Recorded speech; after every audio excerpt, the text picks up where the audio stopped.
During the third millennia, in a strange place known as the United States of America, a war was brewing. Brainwashed Marxist idiots in colleges across the nation clashed with equally brainwashed, anime-obsessed neo-Nazis. Starbucks windows were shattered, Dodge Challengers were totaled, and Muslims realized that rental vans were cheaper than plane tickets. Skinny, anemic millennials from coast to coast were hospitalized with life-changing injuries such as sprains and first-degree burns. And the heroic knights of 4chan rose up to defeat Shia LaBeouf and drive the evil villain into a descent towards a madness the likes from which he would never recover. As the enemies of freedom destroy the cities that raised them, as America begins to resemble an Iron Maiden album come to life, two heroes have risen up to fight against the culture of utter madness and restore sanity the only way they know how, by refusing to take any of it seriously. Mersh. And I said, hey, oi, let's chop your penis off. Oi, can I have me penis back? Why do you have dreadlocks, you white oppressor? Royce Lopez. Always be aborting. A always B aborting. Always be aborting. Breaking news. Breaking news, You're guys. hearing it only on our show first. Apparently Donald Trump has worked out a deal. He will get the wall. Unfortunately, it's going to be a rock climbing wall. Oh, no! The other side's going to be a slide. Man. You climb the wall up and you just lands into a nice, clean, chlorinated pool. And then you immediately get a welfare check. Fucking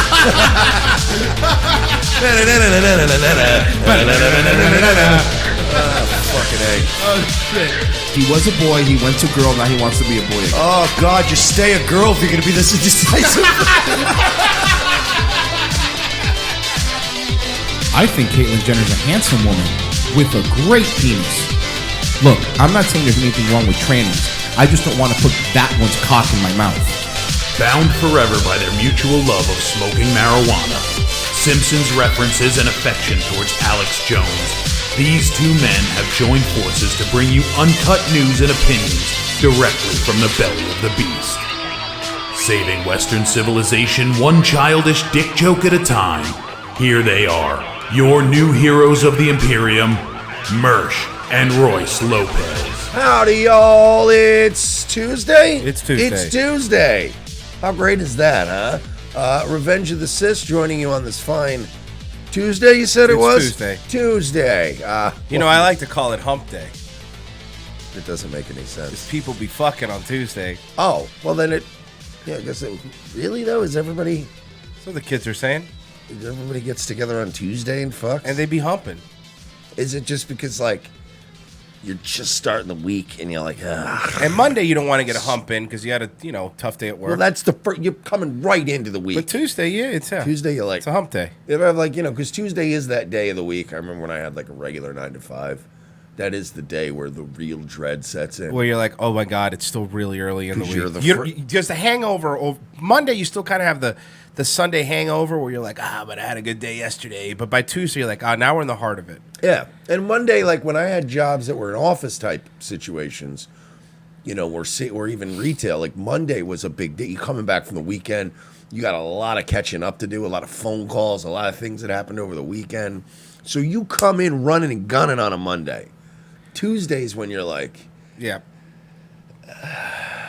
you're having your like second coffee when you usually only had one, and you're just sitting there like, oh God, this is the furthest from the weekend. Yeah. And like, it's not even hump day.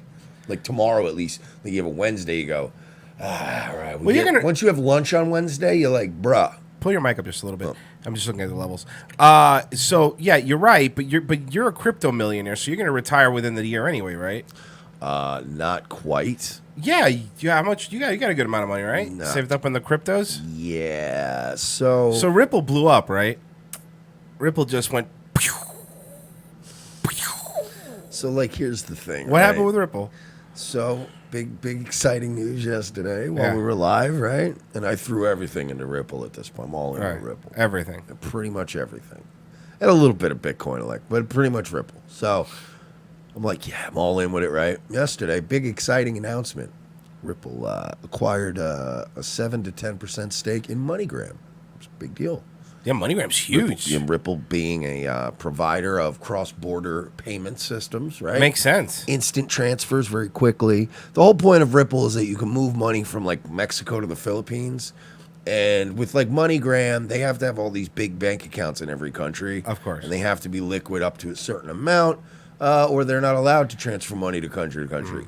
And what this does is like basically it's instant liquidity. So they don't need to have all this money around. They just shoot the money over. Big deal for fucking MoneyGram. Big deal for Ripple. I'm like, oh my God, they're going to use the coin that I hold within MoneyGram. By the way, MoneyGram, also Walmart. All of Walmart's money transferring is powered by MoneyGram. Like, this is huge. MoneyGram shot up. You know how much MoneyGram shot up stock yesterday? 158%. It's a huge deal. That's humongous. It doubled and then went up 50%. Ripple must have gone up 300% since it's running it, right? It's not, Royce. What happened? It's not. I don't know what's happening, but it's not. It's not doing anything. It's not doing anything? It went up a little bit, and then it went back down. It's not doing anything. I don't know what's happening, folks, but I think I'm very close to being that Mortimer and Randolph and Mortimer from Trading Places. I think like in a year, I'm going to be homeless. I'm going to be sitting outside in the cold. Me and Royce are both going to be homeless out in the streets, and then Eddie Murphy's going to hand us a little bag of money in a McDowell's bag. And then I'll take it, I'll call the cops, and they'll still shoot the black guy. So then we'll be fine. We'll be right back up on top. I like where we're going with this. So there it is. My first foray into cryptos has not been fun. It's not been great? It's not been fun. All right, well, you didn't do good. I didn't lose, like, I'm not hemorrhaging money. It's just not doing anything. And this was the big, today's the day. And it just never did anything. And you're like, come on. Do something. Yes, anything. You seeing this giveaway here on D-Live? This is pretty exciting. Yeah, we had a couple tickets, whatever that means. I didn't know what see, last night we did with Nightwave, I've been throwing a little money, and I know you've been doing it. Me too, yes. Throw a little into the chest. Of course. So somebody won a ticket last night, but I didn't know what it was. I just saw the logo. So when we did the chest, did open up, the top prize winner got like a bunch of little Leno points, but then they also got the, and I'm like, I don't know what that is. And the tickets for a raffle, I believe. They're giving away gaming chairs. Yeah, laptops and shit. Yeah, cool so shit. It's pretty so it is pretty cool. I'm very excited. I have 5 tickets. Really? Yeah. I don't even know how many. I'm sure I have some idea. Well, you get tickets from, you can either get it from a treasure chest reward, every hour streamed with 10 plus average. Well, that's then I definitely have some tickets. I don't know why I didn't get any for last night, which is gay. Every friend registered on D-Live. So. Oh, by the way, you can tell we're making waves on D-Live. I'm so glad you said this. Because we got an email from somebody at D-Live, like an actual person named Trip. He goes, hey, guys, I see you're doing pretty well on D-Live. Just wanted to welcome. Like, it was all of a sudden when the number started going up, we got an email from somebody like. I didn't see that. Yeah, it was in the Revenge of the Sis. That's pretty dope. And then he said, oh, I see you guys. His name is Trip. And he goes, is there anything I could do to help you guys out? And I go, yeah, June 11th, I filled out the, partner thing. How long does that take? You go, oh, we're revamping our partner thing, so we're not going to know until July 1st. And I already locked away all the Leno points and all that stuff. So I guess July 1st we'll figure out if we're a partner. That's what I can't imagine we won't be. Kind of gay. We're consistently top 3 show every time we go. Yeah, no, I get it, but I mean, I just don't know. I kind of feel you guys could override that and make us a fucking partner. We're pushing traffic over there, Yeah, I mean, we to be fair, I don't want to start off annoyed with D-Live here. Yes. But you folks weren't very clear about your lack of enthusiasm for accepting new applications for partners. You gladly accepted our Leno points to be locked. Yeah. You gladly allowed us to migrate a lot of people over here. And it was a lot of people. That we are still pushing people over here. Come on, Trip. I think we can. I think you could get that little badge for us, Trip. Expedite this, bud. That would be great. It's not like we get paid anymore or we get anything out of the deal. No, it just makes us look a little more legit, and I think that's fair. Why don't we work something out, Trip? Over at Between me and D-Live. I'm just saying, because again, we did a lot of fucking work to get people over here For what? We are currently the #1 show on the front page right now. Come on, Hendry. I want my fucking blue check mark. I do a lot of fucking favors for you. And you know I'm trying to bang this Jew broad, Hendry, and you're fucking... You know what's sad? We're the #1 show, and every other show that's on the front page has a little verified thing, and we don't. Come on, Why man. is that, D-Live? Come on, man. Look. Again. Excuse me. I don't want to start this relationship off in a weird way. No, of course not. But I do think that it's reasonable for us to want our application to be looked into. I think that we brought a lot of people over here. People are spending the fucking bits too, so there's money now going through your site. Yeah, exactly. Okay? Come on. Do the right thing. Come on. Do the right thing. Tell everybody tell D-Live nicely on Twitter that we should be partners.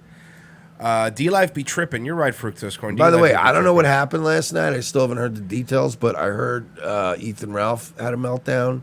What now? What happened now? I'm just saying, I don't know. I like Ralph. I just heard he had a meltdown. So what I'm saying is, we don't know if he's going to be doing a lot of shows, D-Live. We are.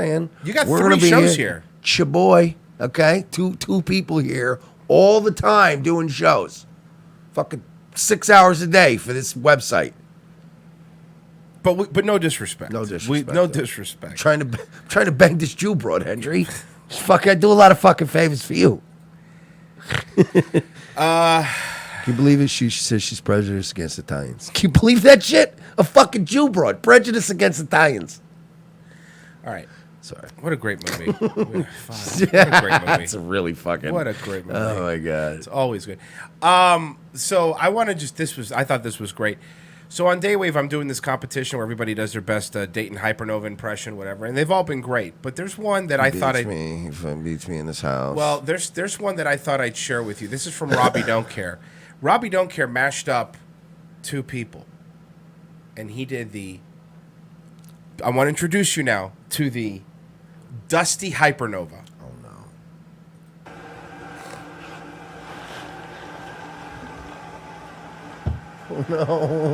My brother crept into my room with the bush hoist on my nicest dress because he's a dinkum bigot, transphobe.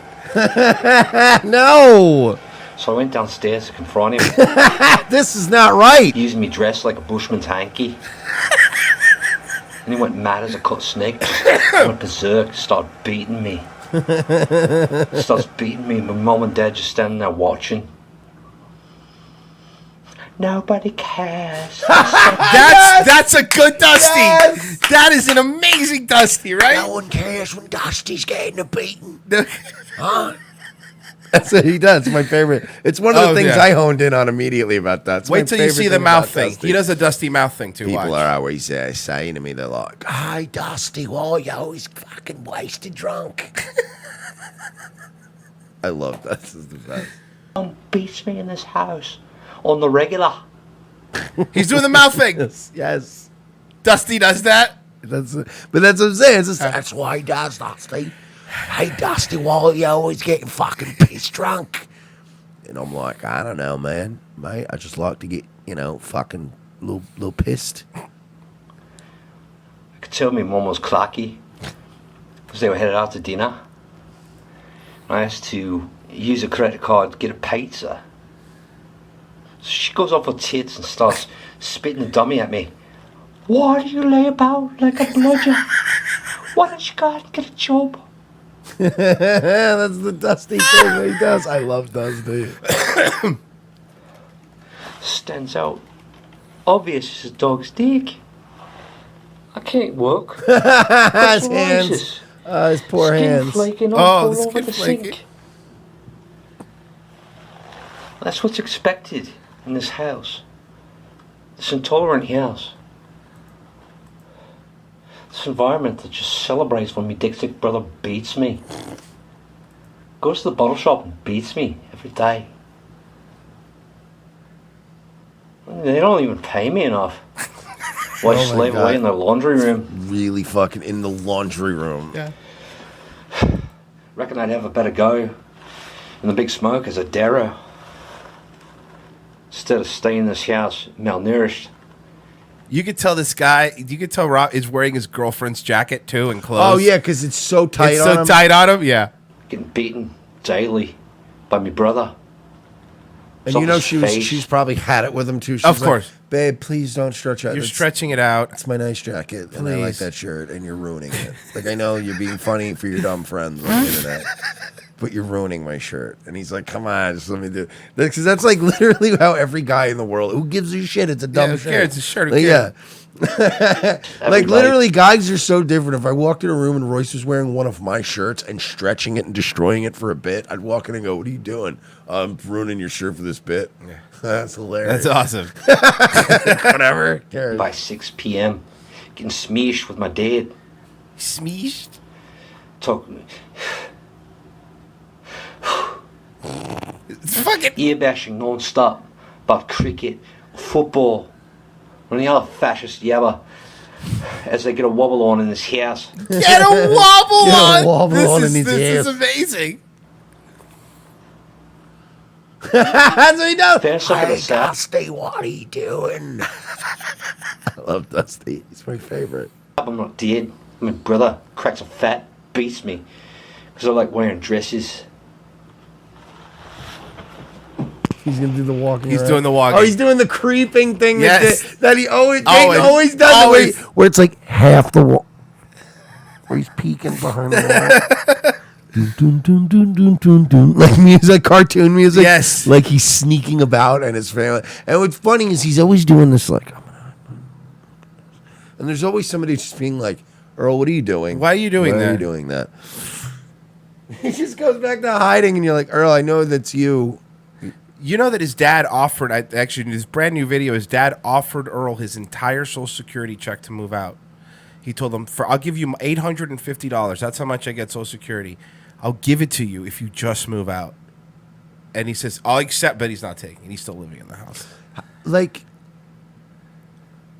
does he understand he doesn't have to do that? No, he doesn't have to do any of that. Like, that's not even... That's such a weird disadvantage to put yourself at where you're like, I'll pay you to move. You just go, hey, 30 days. Get out. Here it is in writing. Here's a sheriff. Here's a notary public. Everybody's here to sign and stamp it. 30 days from now, get the fuck out. And that's the end of it. Let me just play the last part of this and All we'll play that video because I'll show you what I mean. And I said, hey, oi, let's get this off. Oi. That's very funny. Thank you, Robbie. Robbie, I don't appreciate care, that. crush it. Let me post a link. By the way, shout out. I think Dick Masterson donated on D-Live earlier, so shout out to Really? Dick Masterson. Yeah. Thank you, Dick. I like Dick Mr. Masterson. Mr. He Masterson? does a great show. He really is a funny guy. He's a very funny man who looks like a caveman. So, but immediately, you What do you just mean? donated and you go, get No, mean. I don't think he would dispute. I don't think like Dick Masterson would deny his Cro-Magnon look. It's not like I just mean like he has like the long hair and he's just kind of like remember Encino Man? Oh, great movie. Like a cool caveman. A cool cave. Like the Geico caveman? Like Brendan Brendan Fraser and Encino Man. Not Brendan Fraser In everything else. Every other Yeah. thing ever. Cool Brendan Fraser. Cool, yeah. That one movie Cool where Brendan caveman. Fraser was cool. Well, he was cool in Airheads. He was two cool movies. Oh, yeah, that's right. He was cool in Airheads. He had Airheads, and he had there was. By the way, you gotta believe, right? There has to be like a millennial girl who's like 20, who's like an Instagram model, and they meet Brendan Fraser now, and people have to tell the girl like, "You'd never believe me if I told you this."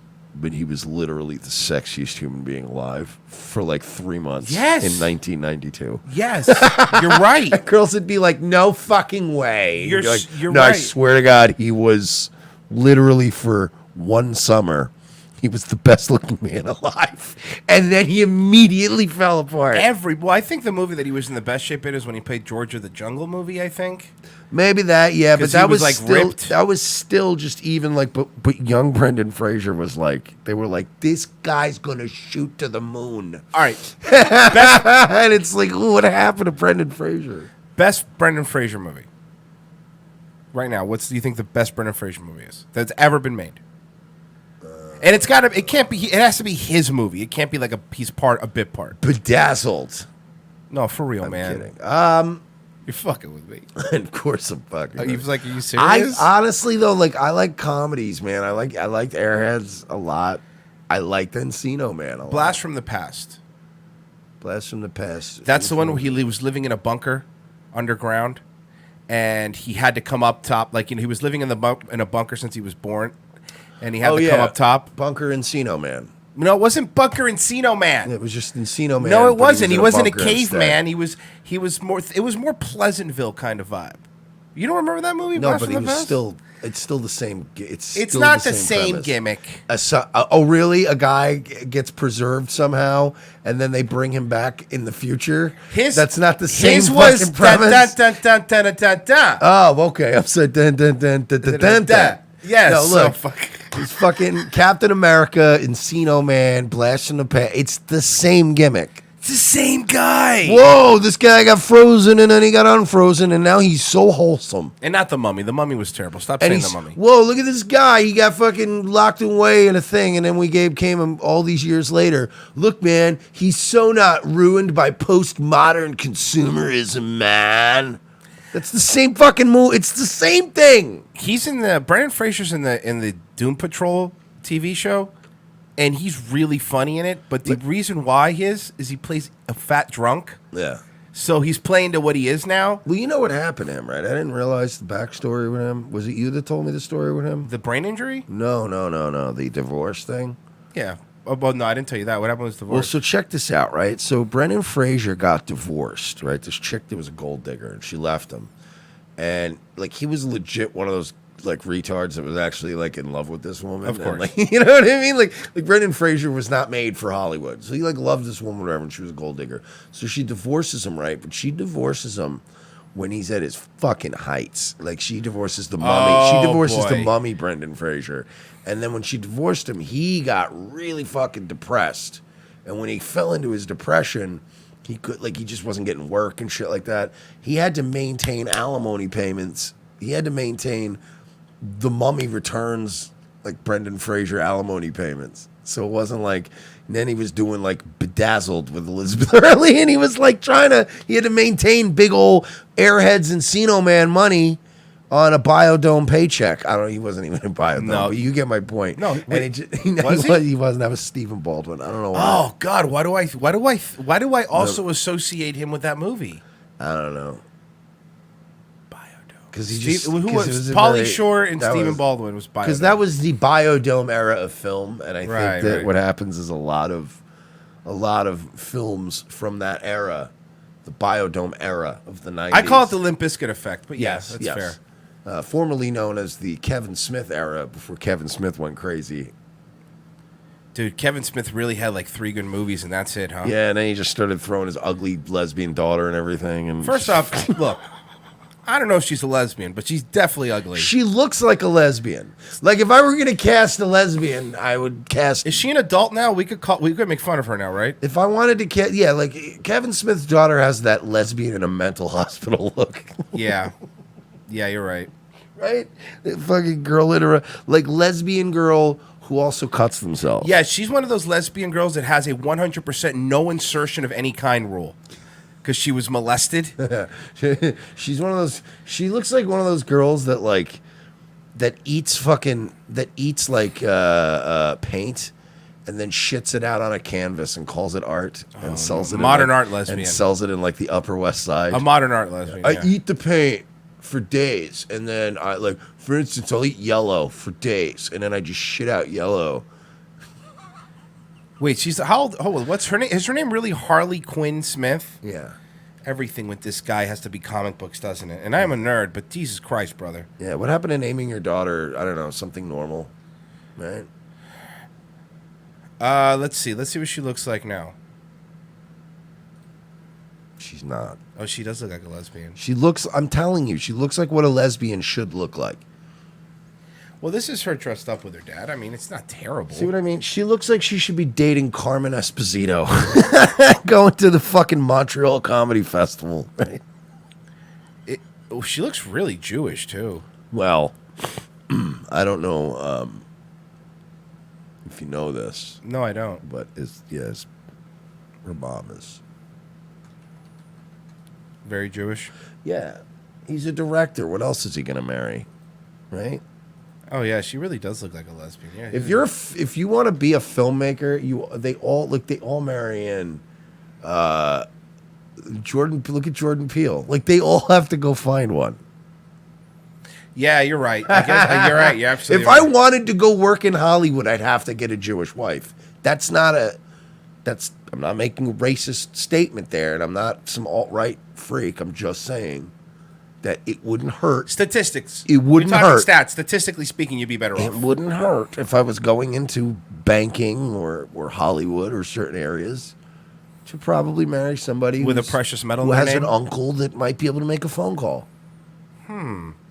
Did you see that? Speaking of that stuff, did you see that Anderson Cooper's mom died? So whatever, which is sad. It sucks if anybody's mom dies, but just to remind everyone that Anderson Cooper, this plucky reporter, comes from the Vanderbilts. Like that was where he's from Vanderbilt's line of people. This plucky reporter, Anderson Cooper. I think he trained with the CIA too. I think so. Yeah. Like not as a fucking Jason Bourne type, but No. Like I love when people go like they'll blow off like anything. Like if you try to discuss like, yeah, this person was involved with the CIA, they go, oh yeah, okay, right. Anderson Cooper running around the world like James Bond, and you're like, no. The CIA has many areas of expertise. Yeah. And there are a lot of He people that interned work. at the CIA. They say. Yeah, and there are a lot of people that work with the CIA that are media types, that are financial types, there's all kinds of people. You know, you don't have to be secret agent man jumping out of helicopters and blowing shit up and defusing bombs to be in the CIA. There's misinformation, propaganda. So he was one of those guys. He was one of those. Yeah. It's weird, and then he just like he's that guy that he'll never get fired.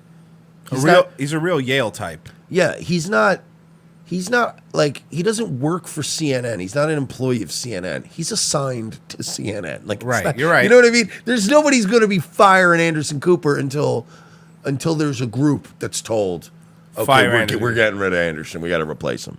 And that only happens when people start to go like, we don't like this guy anymore, and then they'll have a new kid lined up. A new Anderson Cooper, a new Ronan Farrow type. Well, that'll probably be it. That's the exact person. You And would he'll fill that work spot too. with. They'll throw Ronan Farrow. They'll replace Anderson Cooper when he gets a little too old and gross looking and gray around the eyes, and then they'll bring in Ronan. And everybody likes to look at a fucking a legacy person, right? You like to look at what's his face, his kid, Woody Allen. great director Woody Allen's. It's Woody son. Allen's kid. His flesh Looks and blood just like looks him. just a spitting image They of Woody look Allen. exactly the same. Same person. Hey, Pop. That was fucking great. Hey, relax, Rice Bowl. We're just having some jokes around here. Fucking great. Smoking a cigarette with the shirt open. Hey, look at you and me, Pop. It's like looking in a freaking mirror. It's One of unbelievable. the funniest Family Guy bits ever is the fucking Ronan Farrow having dinner with his pop. Look at you and me, Pop. It's like looking in a freaking mirror. Fuck. So yeah, sorry. Well, we off on a tangent. So real quick. Yeah, we're just babbling. We can't talk like you know. What I mean? Hey, we're no boot goofing. So no, some fucking cunt in the YouTube chat the other day was like, "Does this show feel off to you?" Yeah, I'm sorry. Sometimes me and my fucking friend we like to have a talk. Christ. No, you're right. Everybody People wants get us mad. to be constantly. Move on. Yeah, would you constantly want us to be throwing to a production piece? The fuck is this? The Emmys? Yeah, seriously. You know what I mean? And now a skit with Andy Sandberg and Chelsea Peretti. Gives a shit. Let's talk organically, you fucks. Sorry. What are you yelling at everybody for? Because that pissed me off yesterday when somebody Yeah. did that. I almost fucking banned him. I almost Owen Benjamin that motherfucker. Falsely accused of of a crime. Guys, he tried to murder my babies. Best Owen Benjamin impression in the business. Somebody said not enough Adderall. You gonna pay for my fucking doctor's appointment? He just saw my fucking bill today. Yeah. They make me pay 2/3 of my medical bill. What's the point? Right? You're right. You're better off going and just not paying anything. Yeah, like literally $160 bill, and they're like, your part of it is $90. I'm like, then what's the point of view? Speaking of what's the point of view, let's get into our See, Dick Masterson gets it. He can't pay for his Adderall. See, there you go. It's tough. It's a tough world out there. Thanks, Obama. Yeah. So send Mike some Adderall. Yeah, before Obama, I was able to get my Adderall very cheap illegally on the streets. And then, now the doctors are like all fucking restrictive about it. Thanks, Obamacare. Yeah, thanks a lot, Obamacare. I used to be able to get them for like $4 or $5 a piece, 20s, 30 milligrams from some, dude that used to work as a bathroom attendant at the strip club I worked at. And he would get them like on the reg. And then all these regulations came down. Fucking jerks. All right. Day in Hypernova.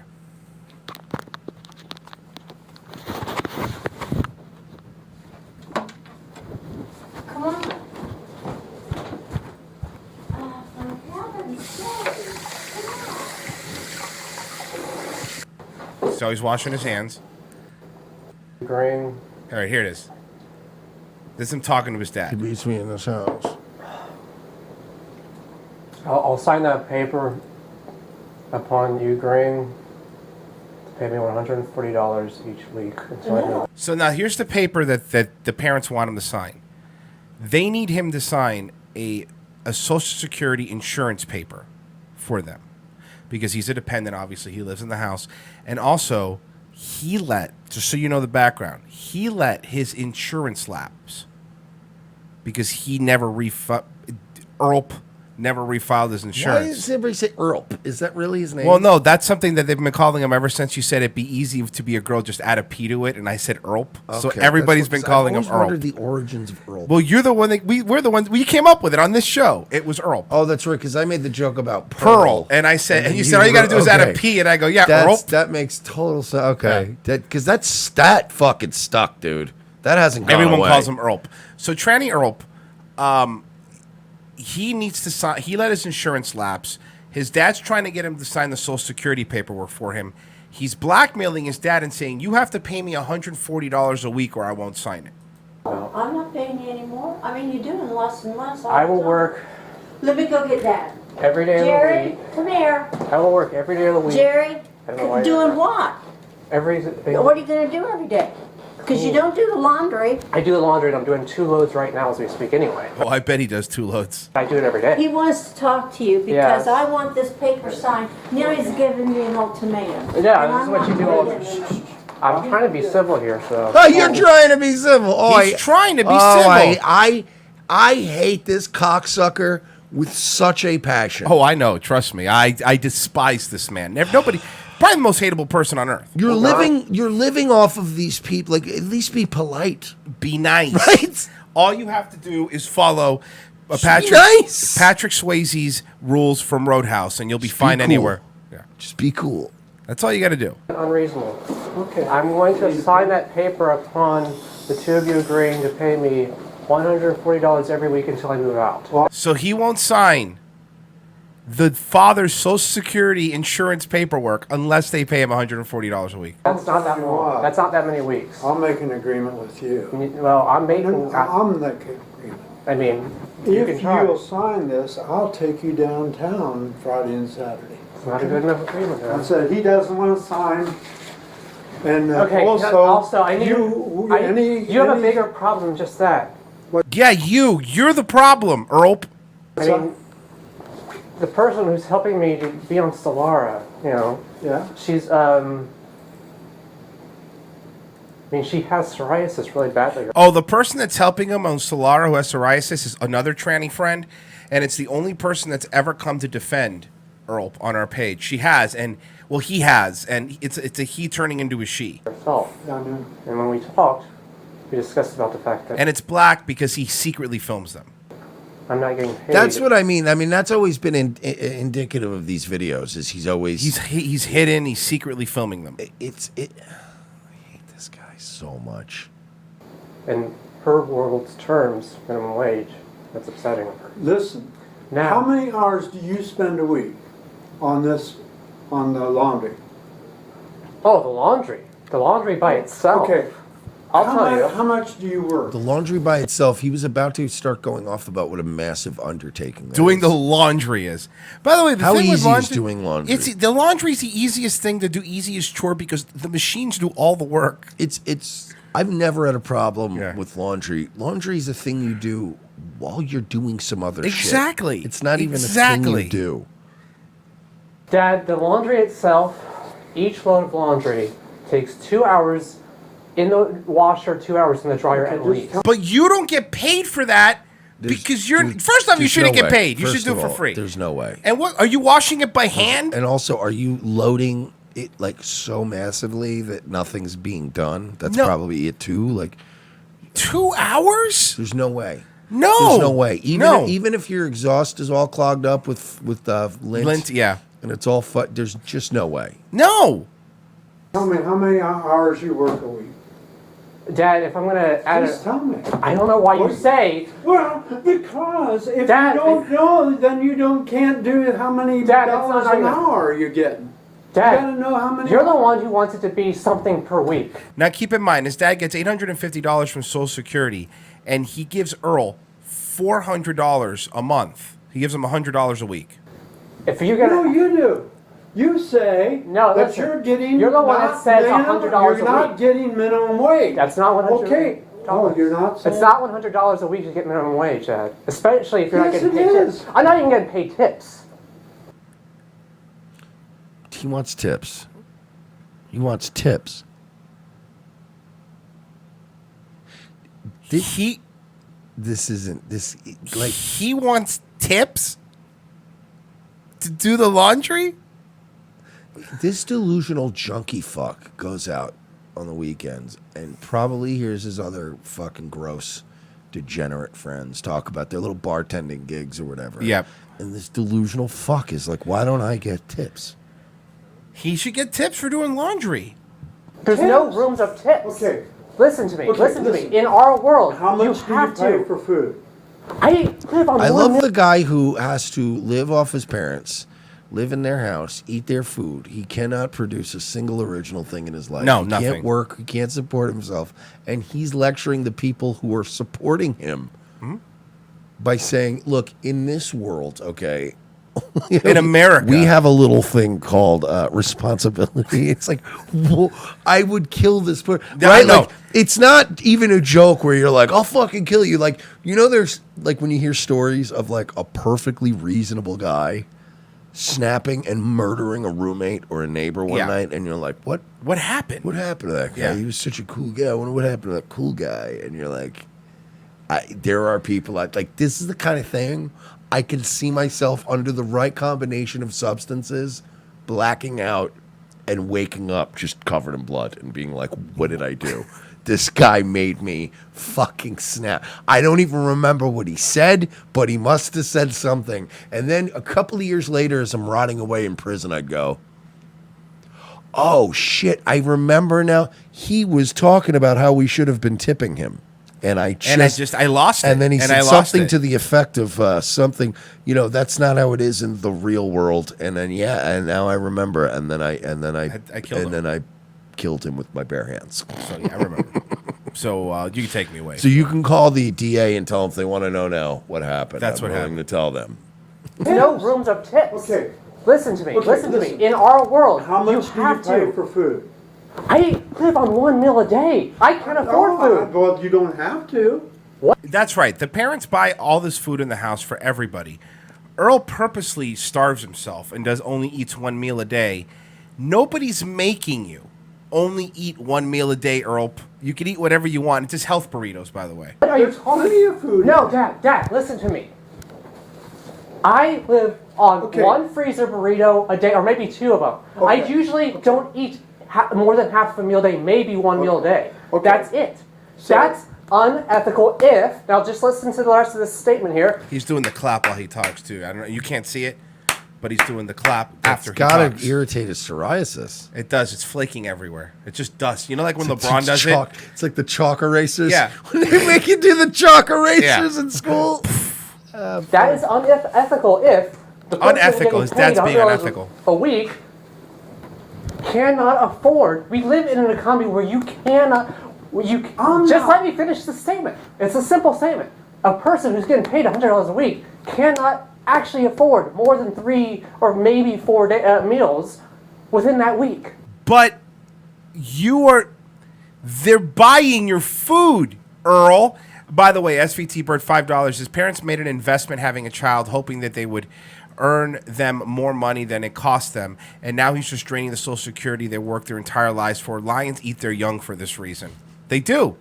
I agree, but let's be fair also. Whoever has a child as an investment is probably an autistic weirdo. Yeah. And also anybody who goes, I'm going to have this child as a net investment, probably doesn't think in a way that'll ever allow them to have any proximity to vaginas. So that they Very good point. Yeah, like I'm just right when you go, that thing is an investment. No, it's a fucking child. You asshole. It's a person.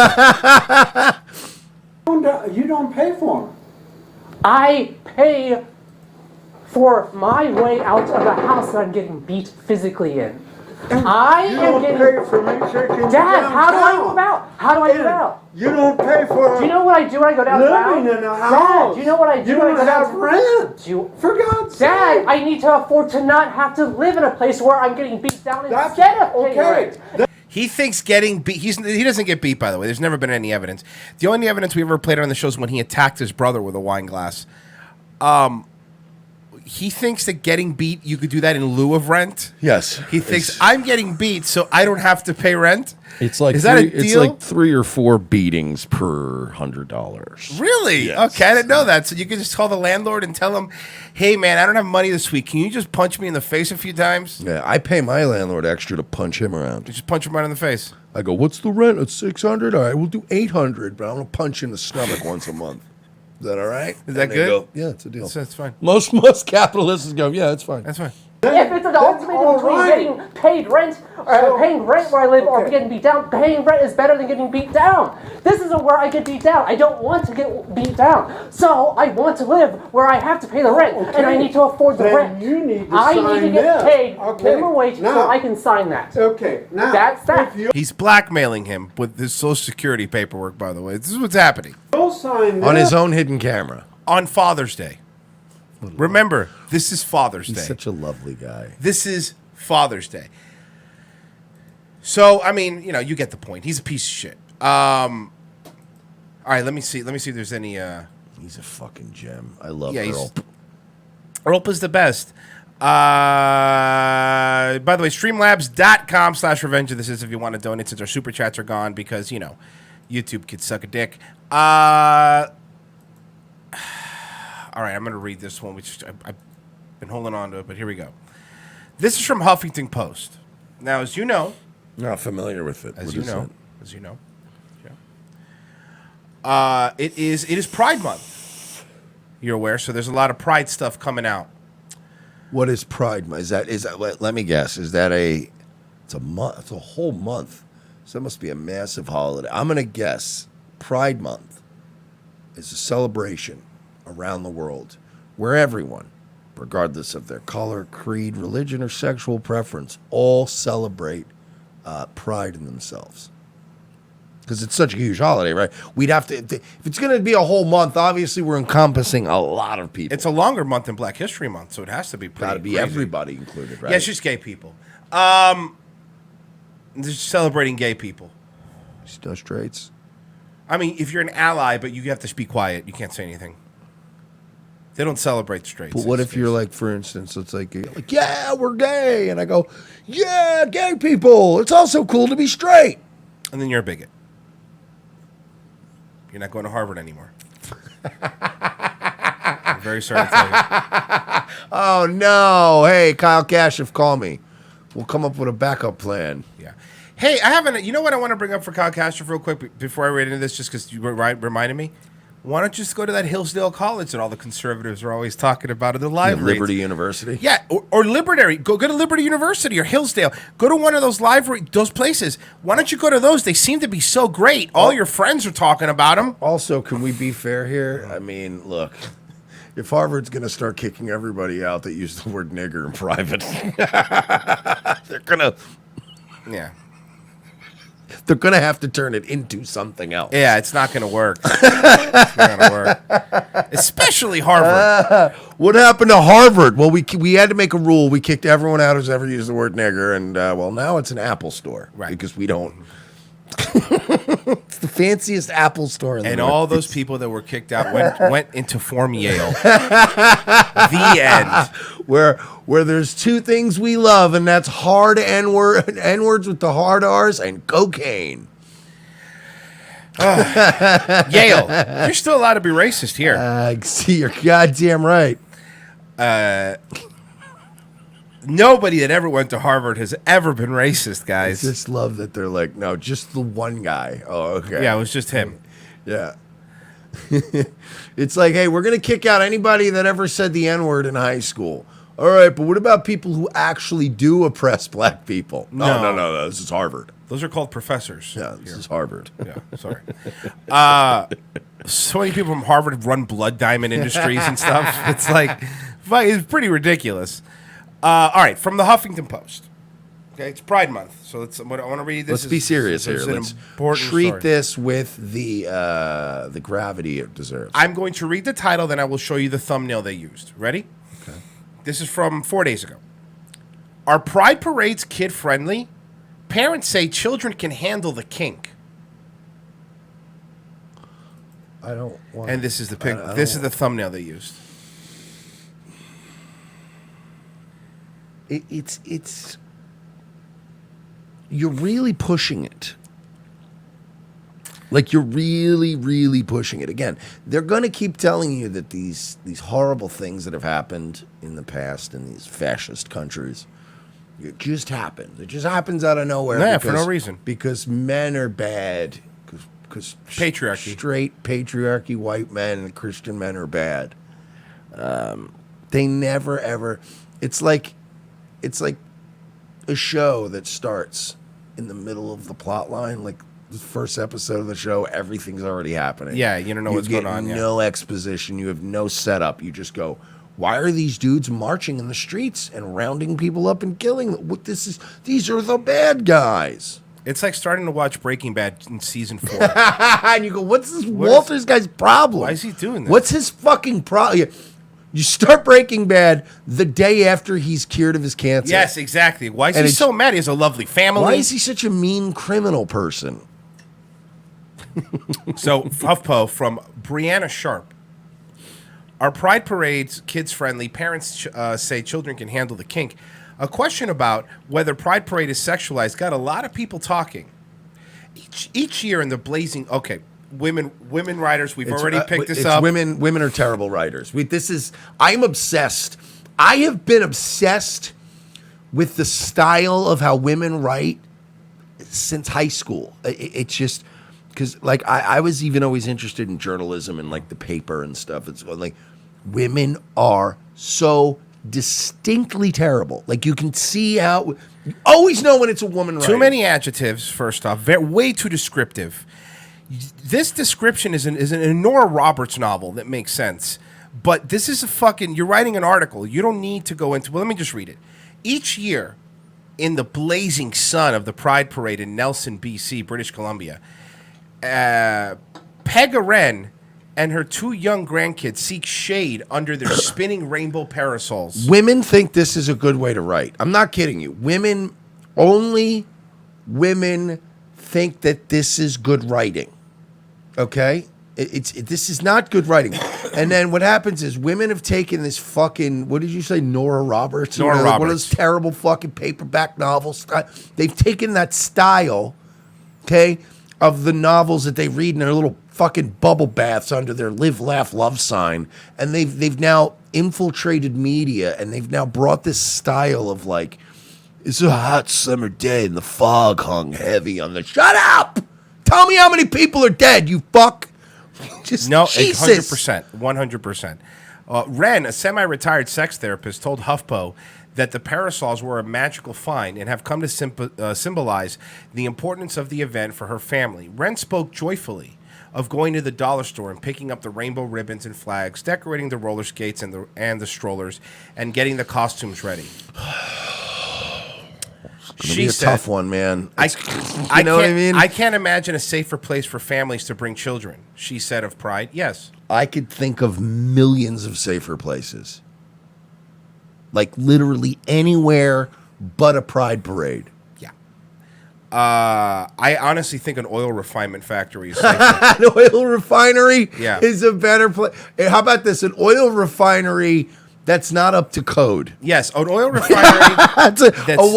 An oil refinery that also has wiring issues. Of course, yeah. That was built in like the 1910 turn of the century. Oil refinery is safer for children. Oh fuck, that's a really funny. I can't imagine a safer place for families to bring children, she said of Pride. A resounding chorus of voices from within the queer community and not would agree with this general statement about pride parades and kids. But in late May, one tweet turned into a bigger conversation. The post asked parade participants not to sexualize pride and to leave their fetish and kinks at home for the sake of minors. So that somebody asked, hey, we're going to have a pride, actually doing the right thing. If we're going to have a pride parade, can you not bring your fetish and kink stuff to this? Can we be normal, please? Anyone who's been in the parade has likely seen a procession. You know what else would be a safer place for a child to be than the Pride Parade? Umberto's Clam House on Joe Gallo's birthday. See, that's a good mafia joke. Because he was shot and killed in front of his family at the. Anyone who's been to the parade has likely seen the procession of leather and animal costumes, kinky costumes in every hue, and more skin than is normally exposed in public. I would rather my kid be at the Windows of the World restaurant on Tuesday, September 11th, 2001. It says, although the post and account have since been deleted, the tweet got many people talking. How child appropriate are Pride festivals? They're not. They're not child appropriate. I'm going to answer for you. They're not. In any sense of the word, they are not. And why does this discussion hit a nerve for the LGBTQ plus community?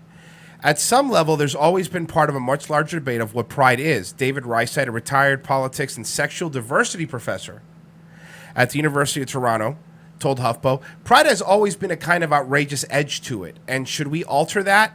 It is not Santa Claus parade, and it never was. It shouldn't be, and it can't be. Wait a second. Nobody's saying it has to be Santa Claus. But if you're going to be bringing children to it, the MPAA is more strict about what children see than pride parades. Stop pretending like it's okay for kids to see you with your dick out. This is what this article is, by the way. Don't let it fool you by all the verbose statements and the long paragraphs and all of the look how wonderful it is and the hot summer sidewalk. It's all self-indulgent single mother bullshit. What you need to pay attention to is the headline have the word kink and children in it. That's correct. Done. I don't want to fucking hear it. When people start ripping you from your homes, from your comfy little blogger, from your little studio apartments that you blog from, when these people see what you've done to their children, or when these children grow up themselves and see what you've done to them, and they start ripping you from your homes, I don't want to hear you bitch and complain. And I don't want to hear people saying things like, how do these...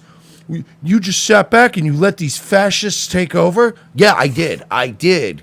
Because you need it. You need this, not me. Now, this is the tweet, by the way, that got everybody mad. This is from at Lesbianess or whatever. A few reminders for this Pride Month. Large corporations don't just want your money. That's actually fair. Lesbian exclusions is ugly. Lesbian. Number 3, trans women of color are the ones that lead the fight for our rights. What? And now this is the one that got other lesbians and other people mad at this person. Please don't bring your kink fetishes to Pride. There are minors at Pride, and this can sexualize the event. Now, that said, Rayside added, not only is it important for parents to bring their kids, but I've seen thousands of kids at the Pride, and I've never seen any fuss about what they see there. Because they're kids. The job of the children isn't to go, this is a fuss. It's the job of the parent to go, you probably shouldn't be watching this. You're normalizing this and on the verge of grooming children, really, is what you're doing. In fact, many parents would fuss at the thought of not bringing their kids to the event. Pride is fun for kids and an important cultural festival. There's absolutely no reason not to take our kids to Pride. It's a fun day. There are a lot of bubbles, rainbows, and streamers and enjoyable performances. Writer, educator, and philosopher and publisher S. Bear Bergman told HuffPo. It's every single time. Every single time. It's not even a meme. It's a reality at this point. Like, plus, go ahead if you want. Sorry. I'm trying to find a way to say this gently in a way that won't get us. Okay, sure. No, that won't work. Have you tried fucking not doing everything you're doing? That's fair. That's a good one. That's Right? good. Yeah, because you didn't specify anybody Nope, really. just saying. Sometimes things get you just. It's like, so you know when you're like dating somebody and they push and they push and they push and you realize it's not going to work out because they push too much. You know, people need to understand that there's a give and take. There's a push and pull in life with every human being. Some people just don't get that. Some people don't understand that. It's just push. And, you know, some people push more than others and they don't ever really pull their own weight. And then eventually people snap. Plus, as queer parents, it's one of their cultural festivals, added Bergman, who attended Toronto Pride every year with his kids. I'm sure you did. And I'm sure your kids turned out fine because you went home and you reminded them that no. We just go there to support the Goyim and let the Goyim act like degenerates. I bet your kids turned out fine. It's their right as queer spawn, and as a parent, I might want to take my kids to Pride because they might be lesbian, gay, bi, trans, queer, or two-spirit. Pride events are dynamic, with so many notes being placed at once. A degree of dissonance can also be expected. No one knows this better than Parker Chapp, executive director of Calgary Pride. As Canada's fourth largest, fastest growing Pride celebration, Calgary Pride works hard to be family friendly, including events like reading with royalty and puppet making. When asked how they got out balancing the needs of various segments of the community, Chapp, who uses they, them pronouns, laughed. It's hands down one of the most challenging roles, as any Pride director said. They, them. That's the other thing I'm sick of. Your preferred pronoun? Literally everybody's Twitter bio. He, him, they them. Fuck you. How about that? Whenever it's a guy and they're like, he, him, I'm like, yeah, I know. That's what you were going to be called. That's what you look like. This isn't a negotiation. You don't get to declare what I'll call you. I will call you what I call you. Politicians have a prominent place in Pride. Ray Sai said, it's also about outrage, a time when some of the community expresses ways that it confronts normal sensibilities. The freedom to do so is embedded with the LGBTQ community, culture, and history. These expressions are the most colorful during Pride. Bergman defended these elements and the right to exist at a kid-friendly event. Bergman wants kids at the Pride. I love this, man. This is just... As an activist, I'm acutely aware of the parade and the festivals. You know what it never is? It's never an O'Malley. Have you ever seen that? Have you ever seen an O'Malley or a Garcia? You know what I mean? It's never the Irish or the Hispanics. You're never going to see them going, why aren't there more children at this leather-bound sex parade? Like it's never going to be some fat, what is it, like a Steve Bannon-looking guy? Why aren't there more kids at this pedophile parade? Okay, I'm going to read something. I'm sorry. I read ahead a little bit. I'm going to read something to you guys. I want you to please pay close attention to what I'm about to read.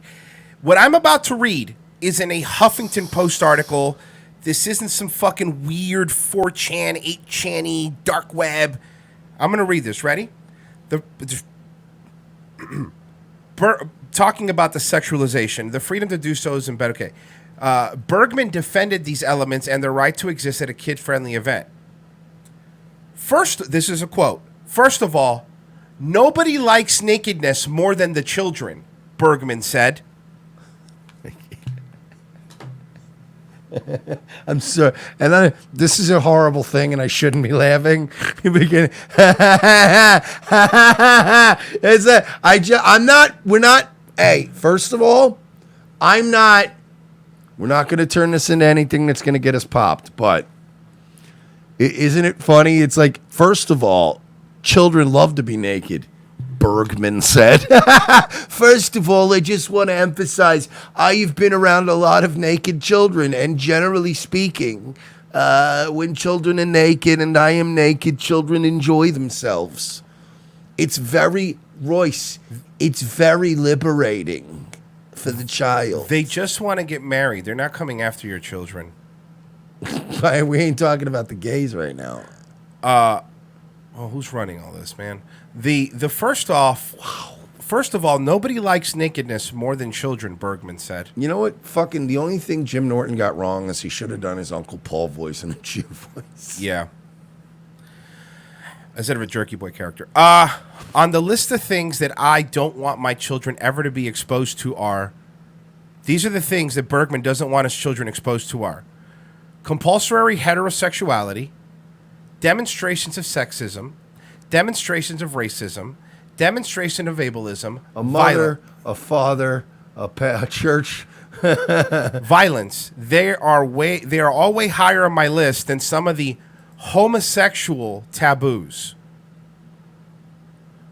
Pride is a good learning opportunity. Putting on her sex therapist hat. Let me fuck your kid, bigots. You fucking bigots. Ren emphasized that pride from kink to nakedness is an excellent opportunity for parents to do unbiased sex education.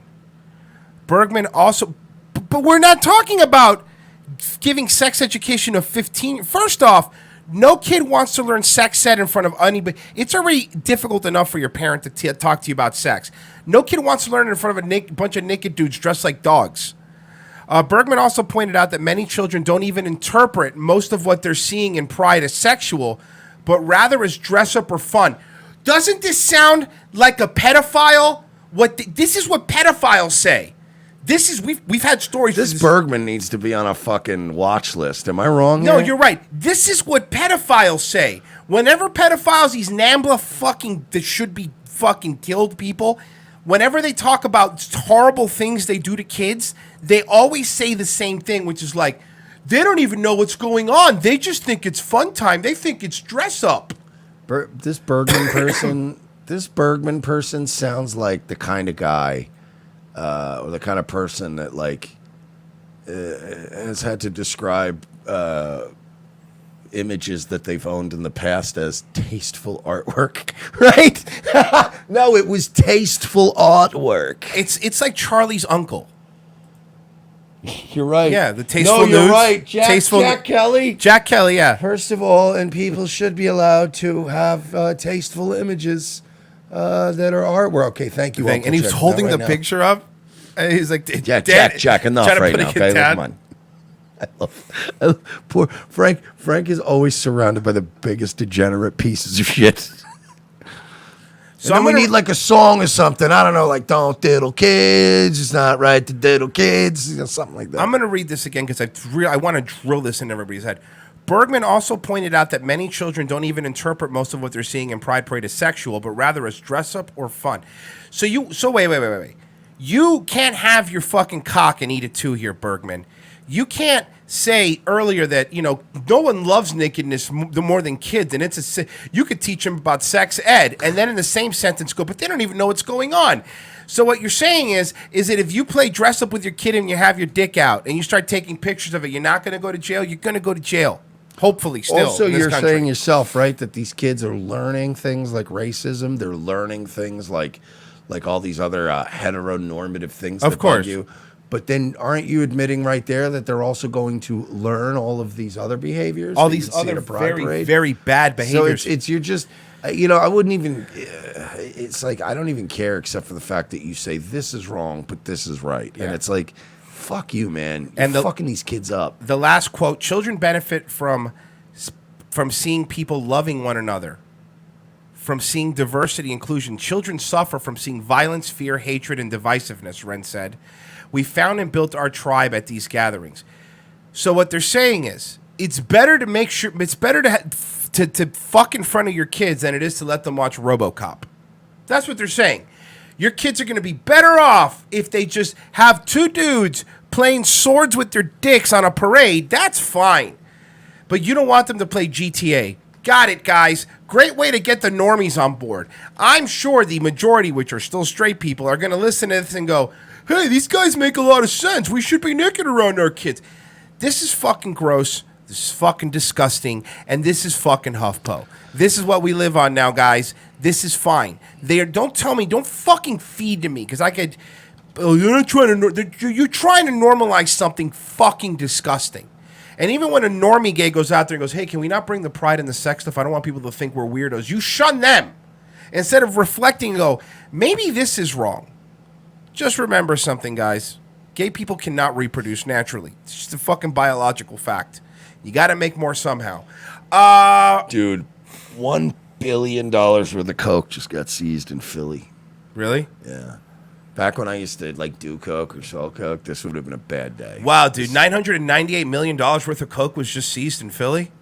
But I'm telling you, man, that's fucking, like, knowing how those kind of markets work, I'm thinking about that right now.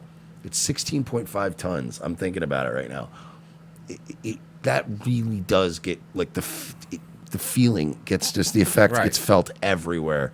And I'm like, man, this would be a terrible time to still be doing coke. By the way, an update on the article. $500 million worth of coke was just seized in Philly. That's a lot of coke. It's a lot of coke. It's weird how it's, I don't know, where's it going? I don't know, but they better fucking lock down that $250 million worth of coke. Especially, look, that $100 million worth of coke is going to disappear in evidence if you ask. Coke? What?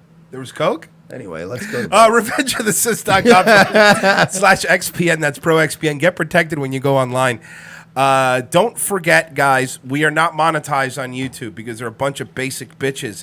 Patreon.com/We're Not Sorry. That is the best way to donate. Become a $5 member. That's all you need, and you get our first 250 episodes. Spicy episodes. All archived for you, and you can check them out. Patreon.com/We're Not Sorry. RevengeOfTheSys.com/donate. There's a whole bunch of ways to donate. If you want to donate if you're watching live, we've also enabled the credit card function, because I know not everybody has PayPal, on streamlabs.com/RevengeOfTheSys.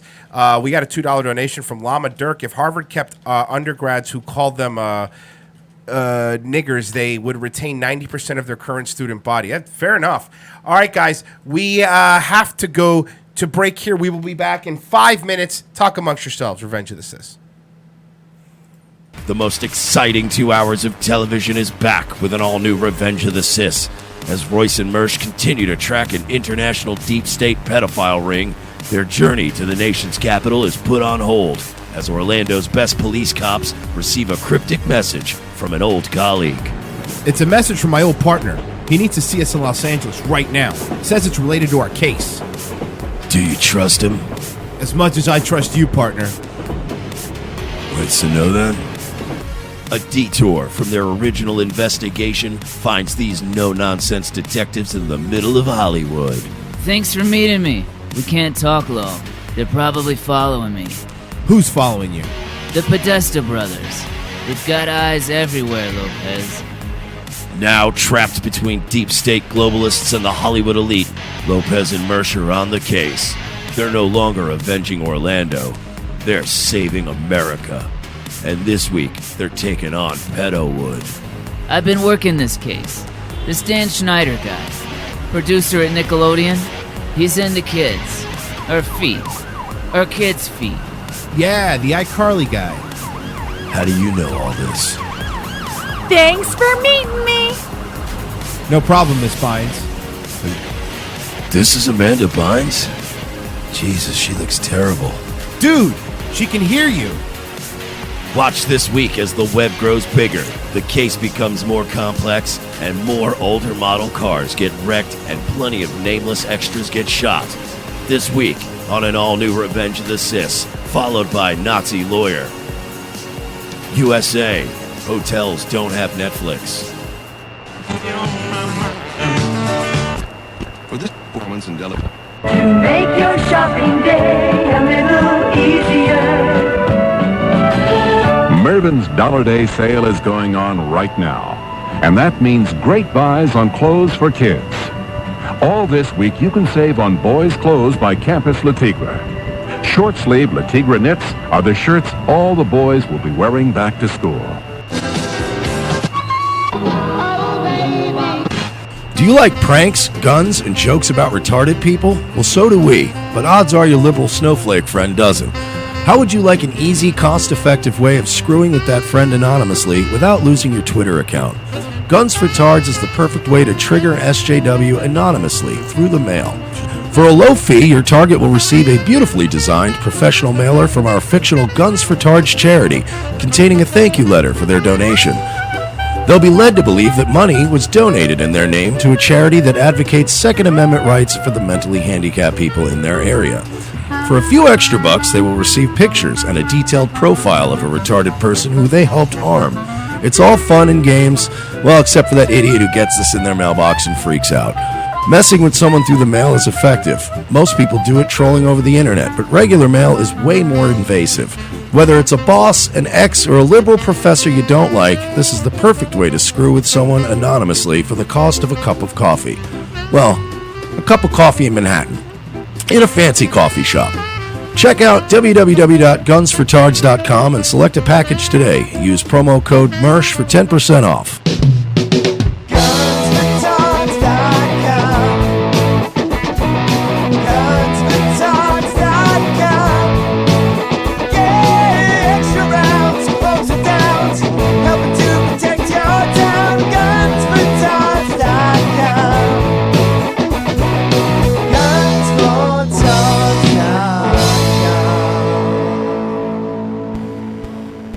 Once upon a time on the Cousin Joe Show. I remember not long after we were out of high school, that was a popular thing. They were just taking up the ads. Yeah. That was in high school? For some people. Not for me. I didn't have regular sex in high school. Me neither. But I didn't even know there were different kinds. I thought it was just straight missionary. I think I only had it twice. But how many times did you do it to a girl? See, I was waiting for that softball to be answered. Thank you. I have an aunt that I haven't talked. She could be dead, or I wouldn't know. All right. I guess you weren't in the will. Well, because this aunt is psychotic. There's a lot of reasons I haven't told this on the show. She went, Cousin Joey, the girls in your school, did they take it up the ass? This was to her a normal conversation. Regular conversation? Just catching up with her nephew. How are catching things? Up. Yep. Plowing any buttholes? How are things going? And I go, I don't. Well, because when I was young, and I was in high school, I had a guy do that, and I shit all over his cock. All right. Wow. And where'd the conversation go there? The silence that you just heard from Dan and myself was pretty much the response she got. You know, I guess Western Echo says, please tell me it was Thanksgiving dinner. Grandpa's cutting a turkey. I shat on a cock. And she didn't have like dementia. I mean, I think she did, Joe. All right, well, fair enough. In case you're wondering how I, as a person, mentally is put together. You fucked her in the ass? I just... That's what she was getting at. I've seen movies. Don't know what. What? She was just letting you know. Green light. That was green light. Listen to The Cousin Joe Show every Thursday, 7 to 10 p.m. on youtube.com/Cousin Joe. There's always napkins and paper towels involved in my stories with sex. Yeah, there are.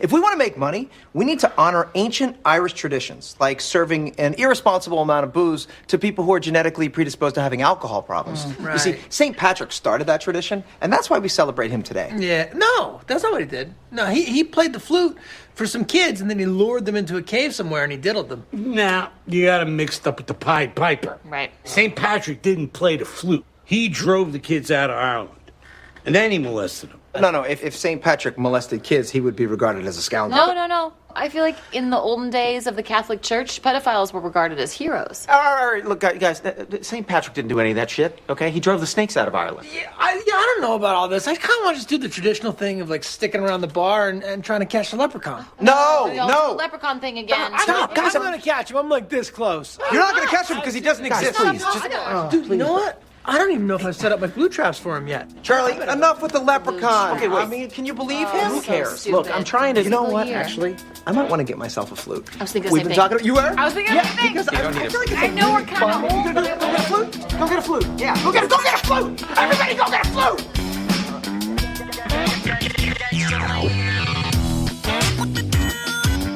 Second hour.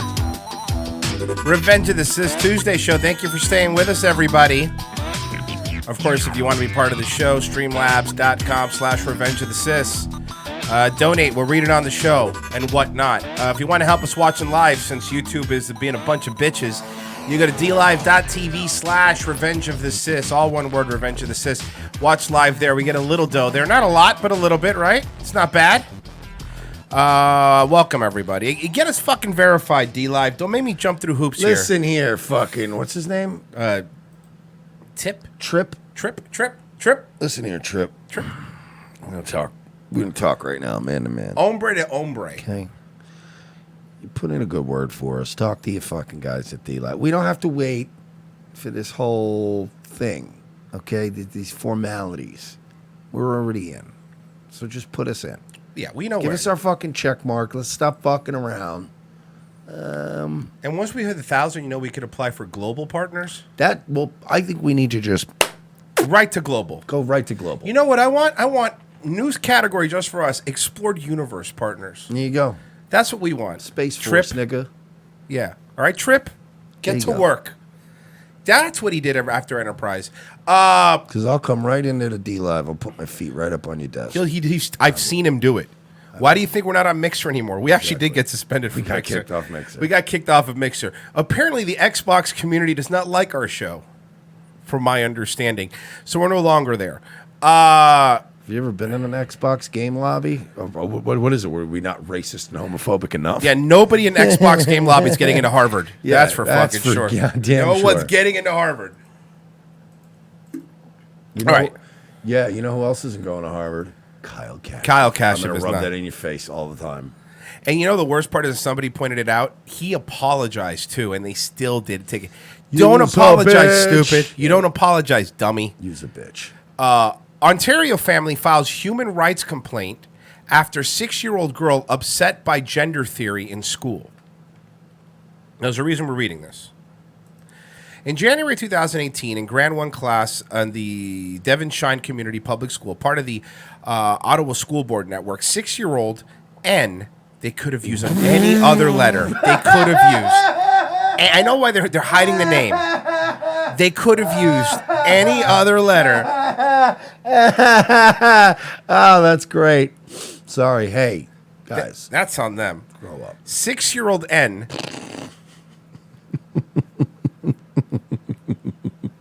I'm listening. No, I know. I'm trying to. Watched a YouTube video as part of her teacher's lesson plan. Now, Mike, so the teacher made them watch a video. What video do you think the teacher made them watch? It's on YouTube. This teacher made this little N watch. This little N. A video. A YouTube Well, video? The whole class watch a YouTube video as part of the homework. About gender stuff. Yeah. Is it something like our friend? N is the kind of child, her mother Pamela told me in an interview, that adores school and did until the particular morning that prompted this column. The video was entitled... Really? An N? Yeah. Loves school. The video was entitled He, She, and They, Gender, Queer Kid Stuff, number 2. Oh, boy. Are you serious? Yeah, 100%. So this teacher... No. Look, man. I know teachers are lazy pieces of shit. And anybody who's going to tell me, oh, teachers are the greatest, you're probably a teacher or you're married to a teacher. Teachers are fucking worthless. They make like $40K a year. I think they're overpaid. They get summers off. They fucking they basically stop kids from setting themselves on fire while your parents go to work. They're fucking worthless. You're babysitters. You don't do anything useful. But at least our teachers, when they would show videos, it was like Bill Nye showing you how to make fucking some chemical thing, or it was like Troy McClure showing you how to slaughter how it works. It was always an educational element. These motherfuckers are just showing YouTubers with opinions. This is an opinion. I don't give a fuck what you say. This is an opinion-based show. It's not an educational show. It's not Mr. Rogers or Bill Nye or anything. So they're just showing this trash to kids now. The video was entitled To that poor N. The video was entitled He, She, and They. We've watched that video a couple years ago. That's an old Queer Kid Stuff episode. The video contains statements such as, some people aren't boys or girls, and that they are people who do not feel like she or he, and therefore might not have a gender. The young teacher, whom I will refer to by her initials, JB, continued to teach gender theory throughout the semester. According to N's feedback to her mother, JB told the children that there is no such thing as girls and boys, and girls are not real, and boys are not real. Imagine telling a kid that boys and girls are not real. They don't exist. Like, do you understand how fucking retarded kids are and how easily influenced they are? Like, you could send a kid into a spiral so easily. By mid-March, N's parents could see the impact of the lesson. Both two parents, huh? Weird, right? Wow, this little N has quite the life. Privileged N, really. A house N, really. A very atypical N. Yeah. By mid-March, N's parents could see the lesson were giving an impact on their daughter as they began spontaneously and repeatedly asking them why her identity as a girl was not real. She asked if she could go to the doctor about the fact that she was a girl. She said she was not sure if she wanted to be a mommy. Miss Buffon explained to N that the grown-up woman had a choice, but was concerned that the subject was coming in a grade 1 gender. These are first graders. These are first graders. These are fucking first graders. Yeah, they need to learn, bigot. The Buffons were naturally alarmed by their daughter's persistent signs of confusion, as she had never previously shown a single sign of discontent regarding her biological reality. Miss Buffon therefore met with JB in March to discuss the impact of the gender discussion on her daughter. JB, they could see, was very committed to teaching gender fluidity as a reflection of a change with society. So she told Miss Buffon that gender fluidity was the school board policy, that some children are struggling with the idea that their gender is binary, and confirmed that the topic of sex change had come up for discussion. First graders. She did not appear unduly concerned about N's personality distress and did nothing to affirm N's female identity. The Buffons then contacted the school principal, Julie Derbyshire. In the telephone call, Ms. Buffon said that Derbyshire explained that JB had initiated the lesson to accommodate a child in the class who was expressing interest in self-expression of the opposite sex. There was, in fact, a child exhibiting symptoms of gender dysphoria in grade 1 of the school who was being teased. Nobody in first grade is exhibiting those symptoms, by the way. That's a fucking They myth. are now, because you're putting all this shit into their head. Naturally, they wouldn't. You're fucking introducing this mind virus to them. It's not them. But according to Ms. Buffon, as she later learned, the parents of the children did not want the issue to be addressed by the lesson on gender. They merely wanted the other children to be taught to act respectfully and not to bully their child. Ms. Derbyshire did not offer consult with the school's The school has a gender specialist. Of course it does. About the affirmation of non-questioning students like N. Determined to elicit a response that addressed the issue substantively, the Buffon passed on eventually meeting with the superintendent of the school board. The superintendent, according to the complaint, the school board did not agree to communicate with parents when sensitive discussions took place, nor did they agree to issue any directive or take corrective action in order to ensure children of female gender identity were positively affirmed. So they're doing this without even asking the parents. They just damaged a whole fucking classroom full of kids, and fuck them. Fuck it. And they, not only did they do that, they think they're right. They think they're right, and there will be no repercussions. And you as a parent have absolutely no say. At this point, especially in Canada. Yeah. You're fucked. At this point, feeling stonewalled at every step of the hierarchical ladder from bottom to top, the Buffons made the decision to enroll N at another school where... More like the buffoons. Am I right? That's very funny. You won't sleep tonight. Mostly because your child will grow up to have a 44% 100% chance of killing themselves. Miss Buffone tells me she is doing well, and when she told her family she is happy, she will not have a teacher who says that girls are not real. Last October, N reportedly told the mother, this table is real and this fan is real, and even if this fan is made of cardboard, it's still real. Stories related to gender identity usually have for their protagonist a child who is distressed over the disparity between her or his biological reality and their perceived gender. The scenario often prescribes educators as enlightened and affirming allies of the child. So, this little fucking Linz right here, this kicked off the whole thing. This Linz right here, this queer kid stuff who's not hurting anybody, who's monetized, by the way, on YouTube. She now is being used, the thing that we goof on is now being used as an educational device in Canadian schools. Let's watch her new episode. What do you say? Welcome to Queer Kid Stuff. I'm Lindsay. And I'm Teddy. Today we're learning how to make our very own flags with drag queens. Whoa! I don't think even you could say that word. No flags. Oh. Flags. All right. I apologize. Because, see, I saw all the flags and I thought they were talking, well, you know. Flags with Drag Queen Story Hour. Yay! Wait, which person from drag, which pedophile, which convicted pedophile from Drag Queen Storytime did you manage to book for the show? And by the way, there is a convicted pedophile that was. There's more than one. But there's yeah, more than one. Yeah. So there you go. Kid Stuff. You are enough here at Queer Kid Stuff. You ready, Teddy? Ready, Lindsay. Okay, let's bring in the queens. Hello! Oh, hi! I'm Harmonica. And I'm Reverend Yolanda, and we're... What's the matter? What's the matter? Are you telling me teachers are using this?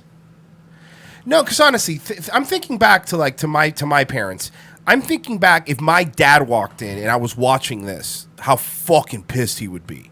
Like, if I was just... Because, you know, now you see all the time, like, to get kids to shut up, you just give them a phone, you give them an iPad, and you let them do whatever they want. You know what I almost never hear is your dad speak Spanish, but man, would he be. Oh, yeah. In that scenario, it would be 100% in Spanish. He would walk in and go, oye, maricón, ¿qué te mierda? You'd go, wow, I never hear that nigga speaking Spanish. He's pissed. Yeah. Yeah, this is... I like the one on the right looks like the fat guy from Beetlejuice. Yes. Oh, my God. Yeah, or he was also in Demolition Man. He was in everything from like 85 We needed a fat to gay guy. 95. Fat gay He guy. was fat gay guy. He had fat gay guy locked in for a decade. Yeah. We're here to teach you how to make pride flags. Oh, awesome. Before we You're definitely out there to teach you how to make your parents proud. That's for sure. get started, Teddy has a few questions for you. Can I leave? She doesn't let me leave. What are your pronouns and how do you identify? My pronouns are she and her, and I identify as Harmonica. You identify as a instrument usually used by people in prison. No. That's a harmonica. She's a harmonica. Oh, okay. Harmonica. Harmonica. Yes, and I'm also she and her, and I identify as trans femme genderqueer. You're a dude. Your name is Bill. Your name is Bill Kowalski. Imagine, like... Get out of here. Get out of here. This guy... Imagine living in this world. I can't. It seems like hell to me. It seems like hell. Particularly for this fat white guy. Like, just being this, like, what are you doing? Looks like Chris Farley's brother in drag. Kevin Farley. Thank you. He looks like Kevin Farley in drag. Awesome. All right, let's learn how to make our pride flags. Now, Well, first you have to start by disappointing everybody in your family that loves you. So once you've done that... Before we start making the flags, Yolanda and I brought some examples just so you can see how it's done. Step one, make sure you've completely turned your back on God and all of the blessings he gives to you in your life. All right, hold on. I'm writing this down. And in the end, you'll have your own pride flag. And Again, Mike, I'm imagining, because you know my parents, you know my family, you know my grandparents specifically are just old school Cuban kind of very machismo attitude. Can you imagine? I'm thinking of myself coming home in the first grade with a pride flag, and my dad sees it, how first off, he'd burn it in front of me and tell me not to be a faggot. That's exactly what would happen. And now if I were a Cuban man and I had a son, I would rather see my son use a fake racist Cuban stereotype like Razor Ramon as a fucking role model. Then be Carlos Come Massa home with a pride flag. I identify as trans, so I made a trans pride flag. It's just a little bit different than the rainbow flag. And it's been replacing POW flags in front of VA hospitals, which is really great. Really awesome. And by the way, when people get mad at me for bringing that up like it's a boomer talking point, I don't want trans pride flags replacing POW flags in front of VA hospitals. I also don't want POW flags replacing trans flags at some kind of fucking tranny gay club. That's all. Just the VA should be American flag, POW flag. That's it. That's it. Rock, flag, and eagle. Rock, flag, and eagle. Oh, look at this. The regular fucking Iwo Jima over here. Look at these fucking heroes. Today in Montgomery County, for the first time ever, a rainbow pride flag flew outside the county executive office building in Rockville. But tonight, people are raising objections about what's missing Well, what's missing is that I have to play a from this picture at the county's Veterans Memorial Plaza. News 4's Shamari Stone has the story. Veterans Memorial Plaza. Veterans Memorial Plaza at the Montgomery County Executive Office Building is a special place for Vietnam vet John Bill Williams. It made me, proud to do that, taking care of people now. Williams tells me some of his fellow soldiers are missing. When I was in Vietnam, I was there 6 days before we got 2 guys who got shot down there, missing in action. They still haven't found their bodies. He's upset the flag that honored them is now missing. The POW MIA flag, replaced by the LGBTQ pride flag. Why at a Veterans Memorial? And it's, look, for me, this has nothing to do with the gay thing. No, I'm with you. If you replaced the POW flag at this memorial with a MAGA flag, I would be furious at Trump. Of course. Right? Like you Of go, course. you self-aggrandizing asshole, just leave it be. Like, so this is just, no, you're the only ones being distasteful and demanding that your flag replace. Like, you know what I mean? I'm like, look, I'm Irish and I wouldn't ask for them to put up a fucking Irish flag for St. Paddy's Day. It's just, you know what I mean? You go, look, it's the POW. Like, this one area over here, it's just for fucking Vietnam guys. It's, you know what I mean? And then there's one over there, it's just for World War II guys. Leave that. Even if there's a World War II memorial and like a Vietnam memorial, I don't need the Vietnam assholes coming over and making the World War II guys change their shit. You guys had your shit. You guys had your shit. You should have the say in that, and that should be the end of it. I don't think there were a lot of trannies in Nam. Well, it's not even about trannies in Nam or not trannies in Nam.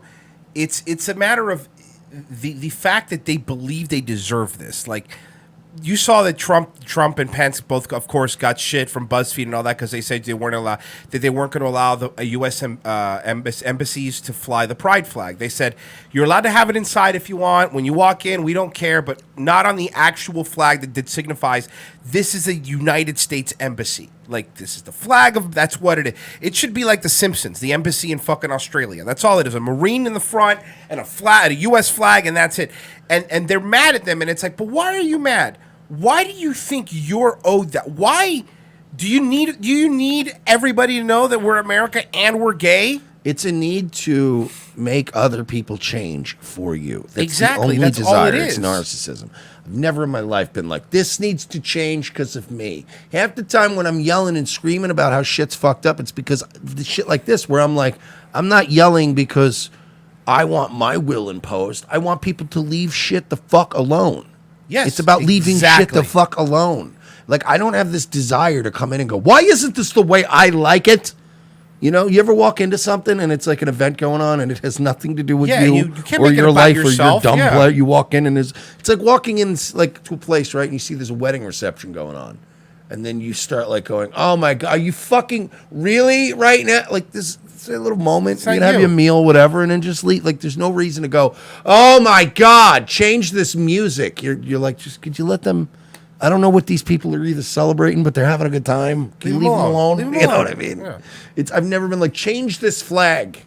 I just like going into a gay club and be like, change this LGBT flag, take it down and put a POW one up. Yeah, I never walked into a gay club and said, stop having sex in the bathroom. I want all the gay flags in Tampa changed with thin blue line flags because of our police.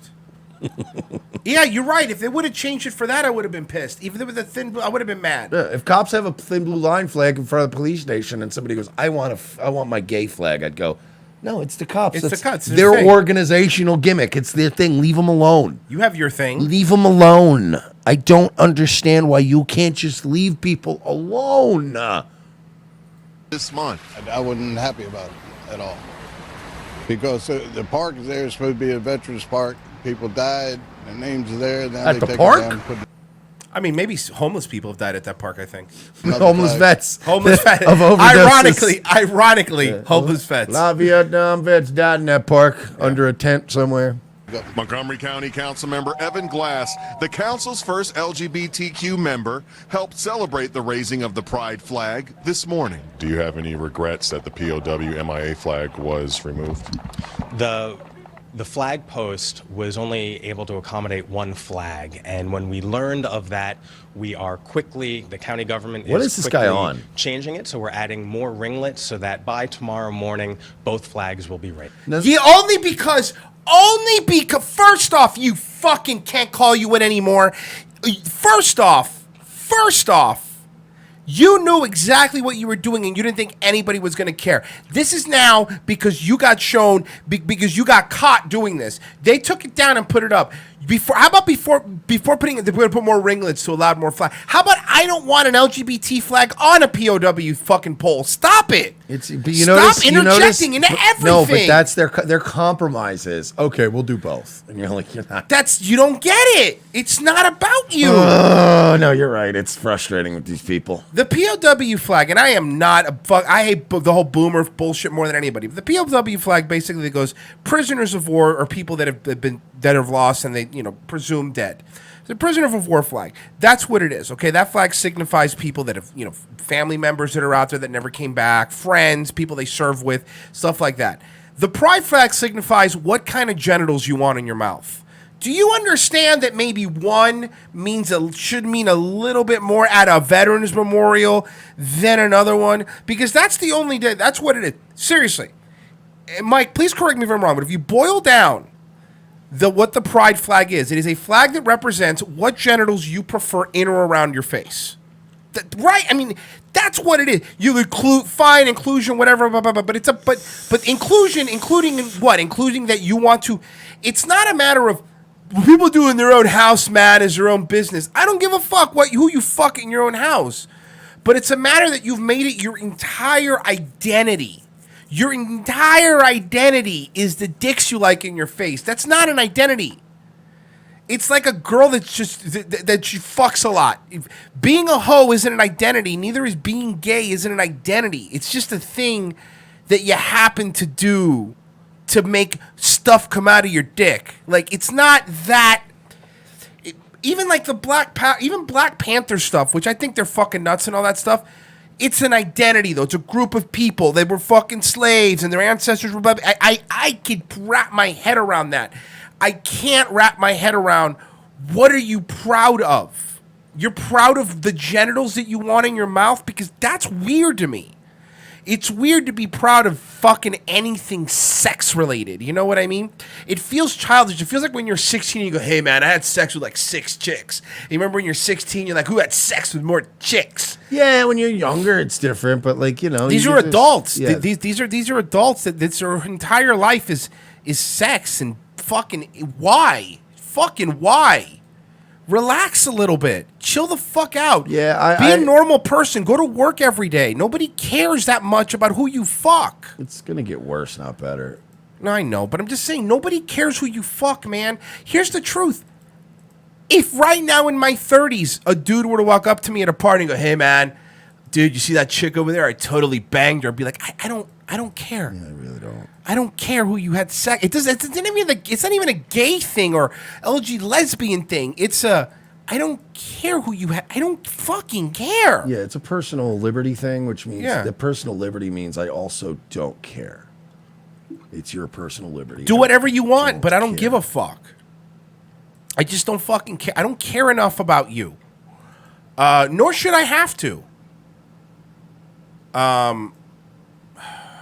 It's been a lot of You wacky gays. Let's I'll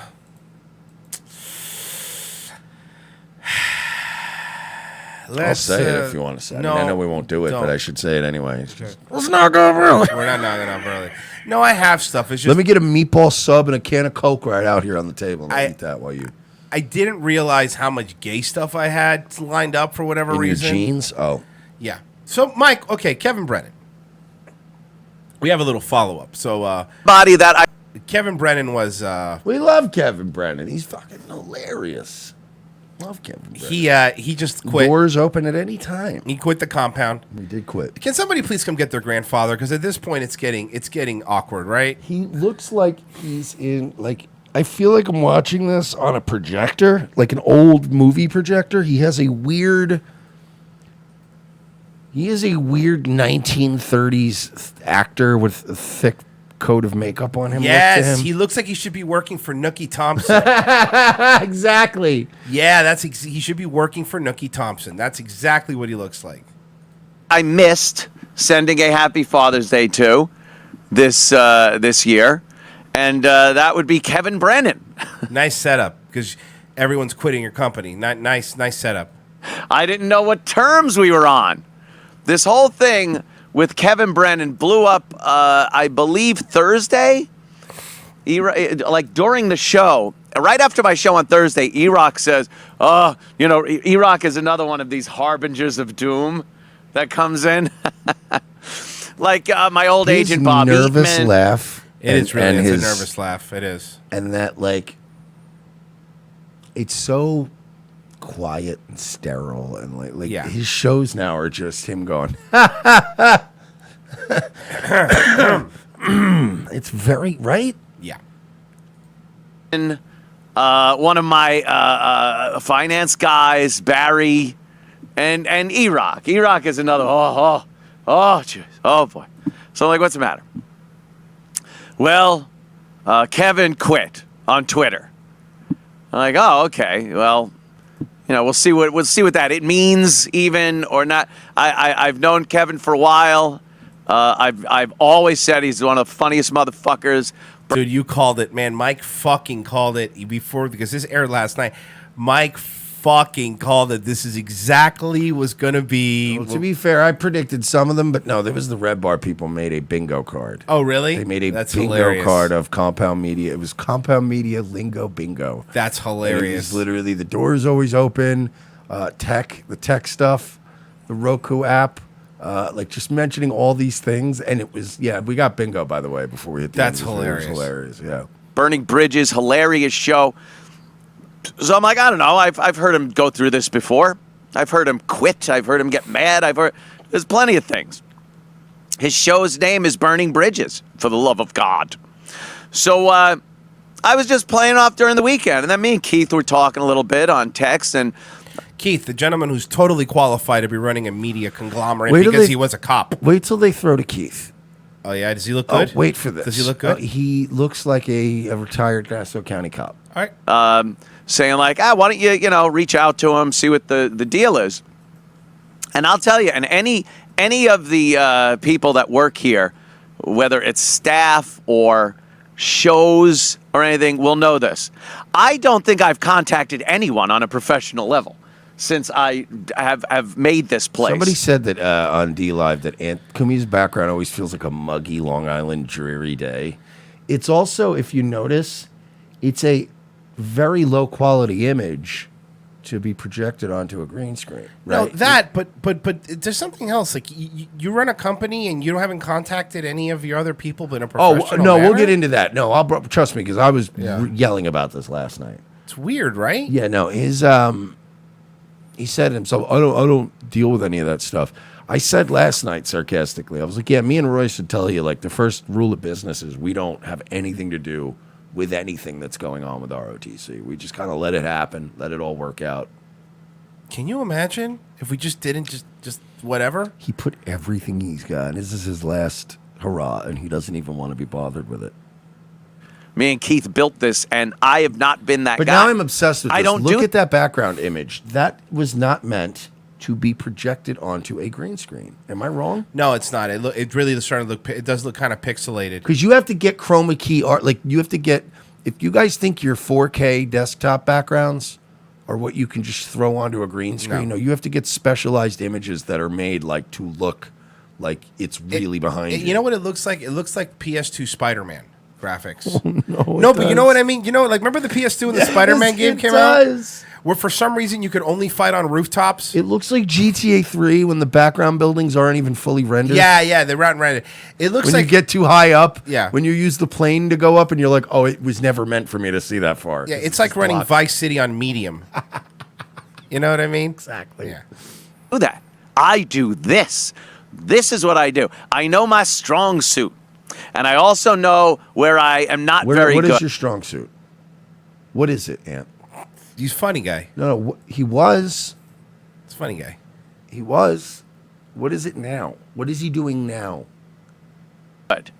Micromanagement.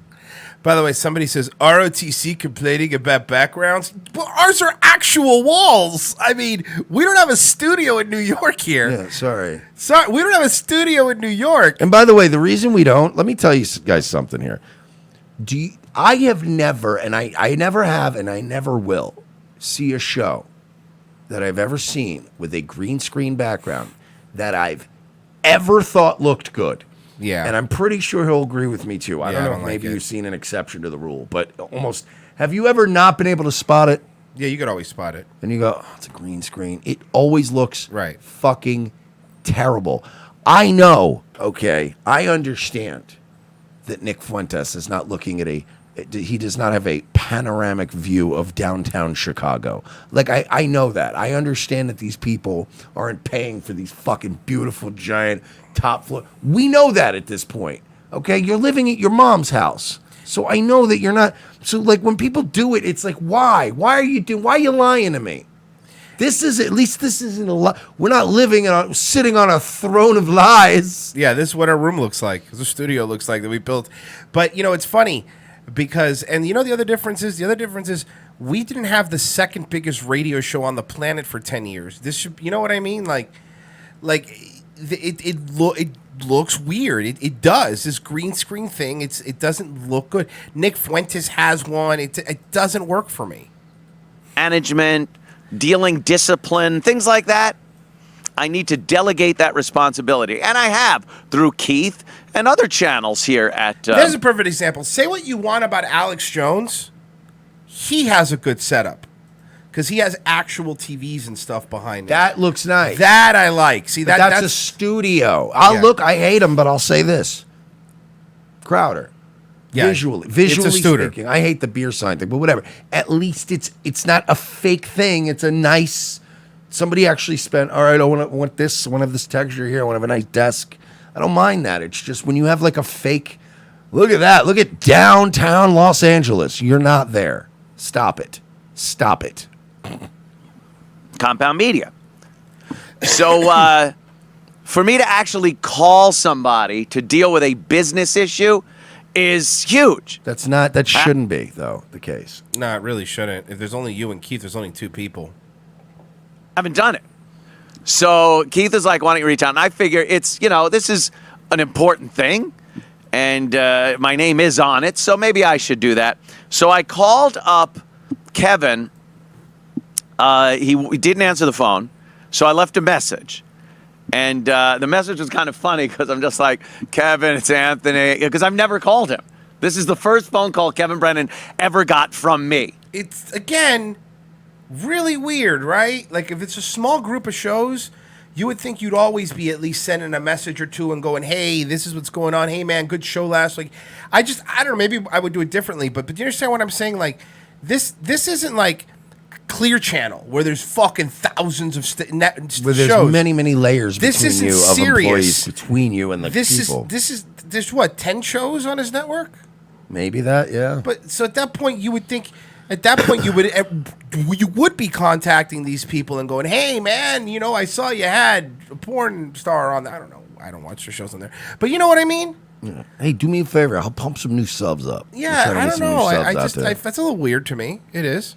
And it goes to voicemail. I'm like, Kevin, it's Anthony. What's up? What the fuck? What's going on? I think your show's great. I love you. We could probably work something out here. Just what the fuck? Kevin, what the fuck? Why is he talking like that? Well, you know, they say, Royce, that when you're in business and you're negotiating, you got to project confidence. That's not confident. That's Look at that. Look at that. Look at that, man. That's a confident smile. Yeah, it is. It is. It really brightens a room. Nobody's having more fun than Anthony. Nobody's having more fun. Except maybe Owen Benjamin. Right. That was literally my message. I sounded like I was crying. I actually called him from the car, and my girlfriend was in the car with him. She goes, "Do you think that?" Are you going to make me eat as a kid again at Denny's? Or was it something else she said to you, Anthony? I'm just going to... It's a good idea to cry to the guy. Now, here's a question, Anthony. When your girlfriend's in the car, do you put the car seat in the back or in the front? Because I kind of feel like that's an important question, right? Like, where's the car seat? By the way, here's I want you to keep an eye out. Now, this is where the video gets fun. Okay. I want you to watch him shuffle papers now. Shuffling? He shuffles? He looks like those guys, you know, the people in Law and Order that don't stop working, but they talk Yes, to the cops? moving boxes. That's what he looks like right now. On the voicemail, and I'm like, "Shut up! I know what I'm doing." I have no idea what I'm doing, none whatsoever. But I figured crying is good. It works for the girls when they get. What do I do with my hands? Oh no, it's not. What do I do with my hands? Royce, he's just getting started with his papers. Okay. He's just let him finish with his Pulled over by the popo. Okay. So I figured, what the fuck? Anywho, I didn't get an answer. I didn't get an answer back. So I texted him. That's so weird. And they're I blank. said, They're Kevin, blank pieces of paper. There's nothing on them. I don't think so. No, there's nothing on them. You know what you know what he reminds me of? He reminds me of like a guy that gets fired from his job and loses his mind. So he still goes to like a local like Dunkin' Donuts every day and just opens up a briefcase and makes phone calls and just all day, and just babbles. Yeah. He just pretends like lies to his family and pretends he's going to work. Business jargon, business jargon, business jargon. Sorry, I got to close that big deal today. And they just seem. I saw your dad at the Dunkin' Donuts. I thought he fired. He was crying. It was really weird. Anthony, look, I love you. You know, I think you're hilarious. Your show is one of my favorite shows here. I come in, his show is usually on when I'm in here eating before my show, and It's one of your favorite shows, and you've never called the guy? No, seriously, think about it. It's one of your favorite shows, and you've never called the guy? Looking up at the screen, laughing my balls off. It's a funny show. He's a funny guy. So I said, you know, you're one of my favorite shows on here. Let's work something out. I'm sure we can figure something out. If we just, you know, get together, sit down, talk. What's he doing with the papers? I knew this was good. I can't. What is he doing? I'm sorry. I was obsessed with this last night. I knew it was going to annoy you. I am not hearing what he's saying. The papers need to be just right. What? He's making a paper cascade of. I'm obsessed. I'm sorry. That's the only thing I'm noticing. He keeps fumbling with the. What are you doing, Ant? Whatever. I got an answer to that a while later, and it just said, "I'll call you tomorrow." All right, call me tomorrow. So No, they're not blank. I see words on them. Now, that angle, I do see words on yeah, them. there are words on them, but still, it's fine. But why do you have words? And why do you have so many papers? I don't have any papers in front of me. I've never have. I don't. What is he, Alex Jones? Fucking yeah, the old Gabe Hoffman approach. Oh yeah. So that would have been Friday, I believe. So I gave him all day and all night Friday, and then into Saturday morning, and nothing. So it was well over just tomorrow. It was now the next day. So, and during this time, Kevin was on Twitter, where he quit, by the way. He quit on Twitter. It wasn't a phone call. It wasn't even a text to somebody here. He quit on Twitter. Which again, I'm not even blaming Kevin. That's Kevin. We didn't hire Kevin and then went, oh my God, who is this man? He seems to be a mental patient. We know Kevin. And like I said, the show's named Burning Bridges for a reason. But why didn't you set the papers up before the show? I can't with this, man. Do you know what it's like, Royce, to run a multi-million-dollar production No, company? but neither does he. So, I mean, we're the same there. Look, I've been in there. It's an impressive setup, Royce. Is it? It's probably at least 800 square feet. It's impressive. That's pretty nice. just ask Lenny. But yeah, that's pretty much where we stand right now. Like I said, it would have been kind of nice if it was something other than a tweet and then nothing.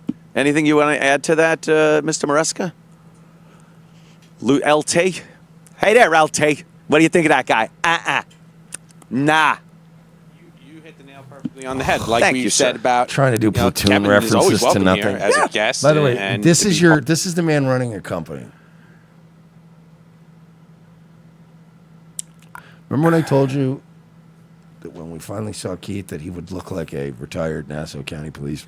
He looks exactly like a retired Nassau County Police. Exactly as I described. And let me tell you something. Keith looks like someone that wouldn't get into Harvard. That's all I'm saying. All night last night on Nightwave, all I kept doing was, at which point myself and the other arresting officers all happened to have some sort of a malfunction, disabling all of our body cams.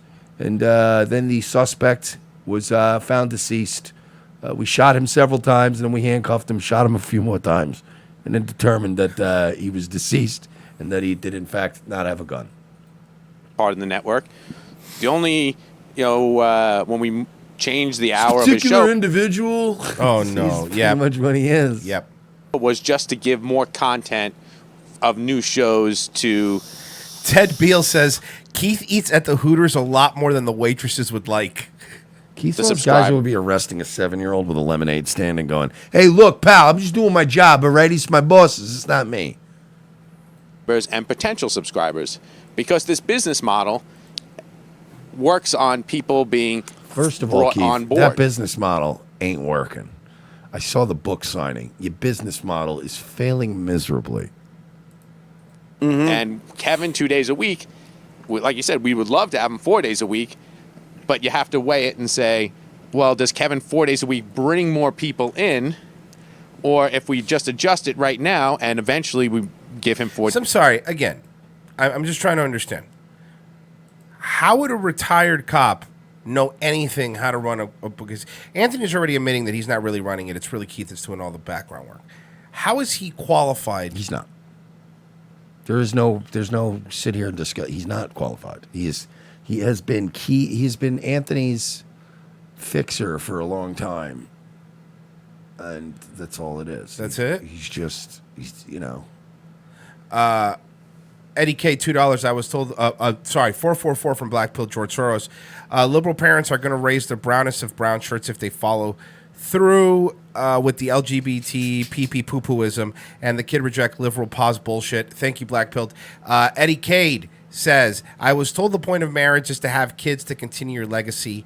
Motherfucker, I'm not royalty. I'm just some goddamn redneck selling moonshine to blacks and scamming the government for welfare. I hate when single fucks tell me I need a wife. You don't need a wife? Do whatever you want, man. I'm not going to tell you you need a wife. I don't give a fuck. Women are terrible. Mike, believe it or not, I'm walking on air. I never thought it would feel so free. And we've come to the end of the show. That was a good reference. That was a good reference. I'm quitting this show. Guys, thank you for listening. I got to open up the chest over here on D Live. Let's open up the chest for these bad boys. Come Hopefully on, lottery ticket. That's all I want. So I'm opening that bad boy up. Thank you guys for listening. Nightwave coming up tonight. Fuck yeah. Don't curse. Hell yeah. Much better. Fucking hell yeah. Don't do that. If you want to help out the show, of course, become a patron. Patreon.com/We're Not Sorry. That's the best way to support the show. Thank you to the back of the bus over here on D Live. Of course, we love you guys. We were the #1 show for a little while until somebody playing a video game beat us. Thank you, everybody. And Sam Pepper. We just distributed the points.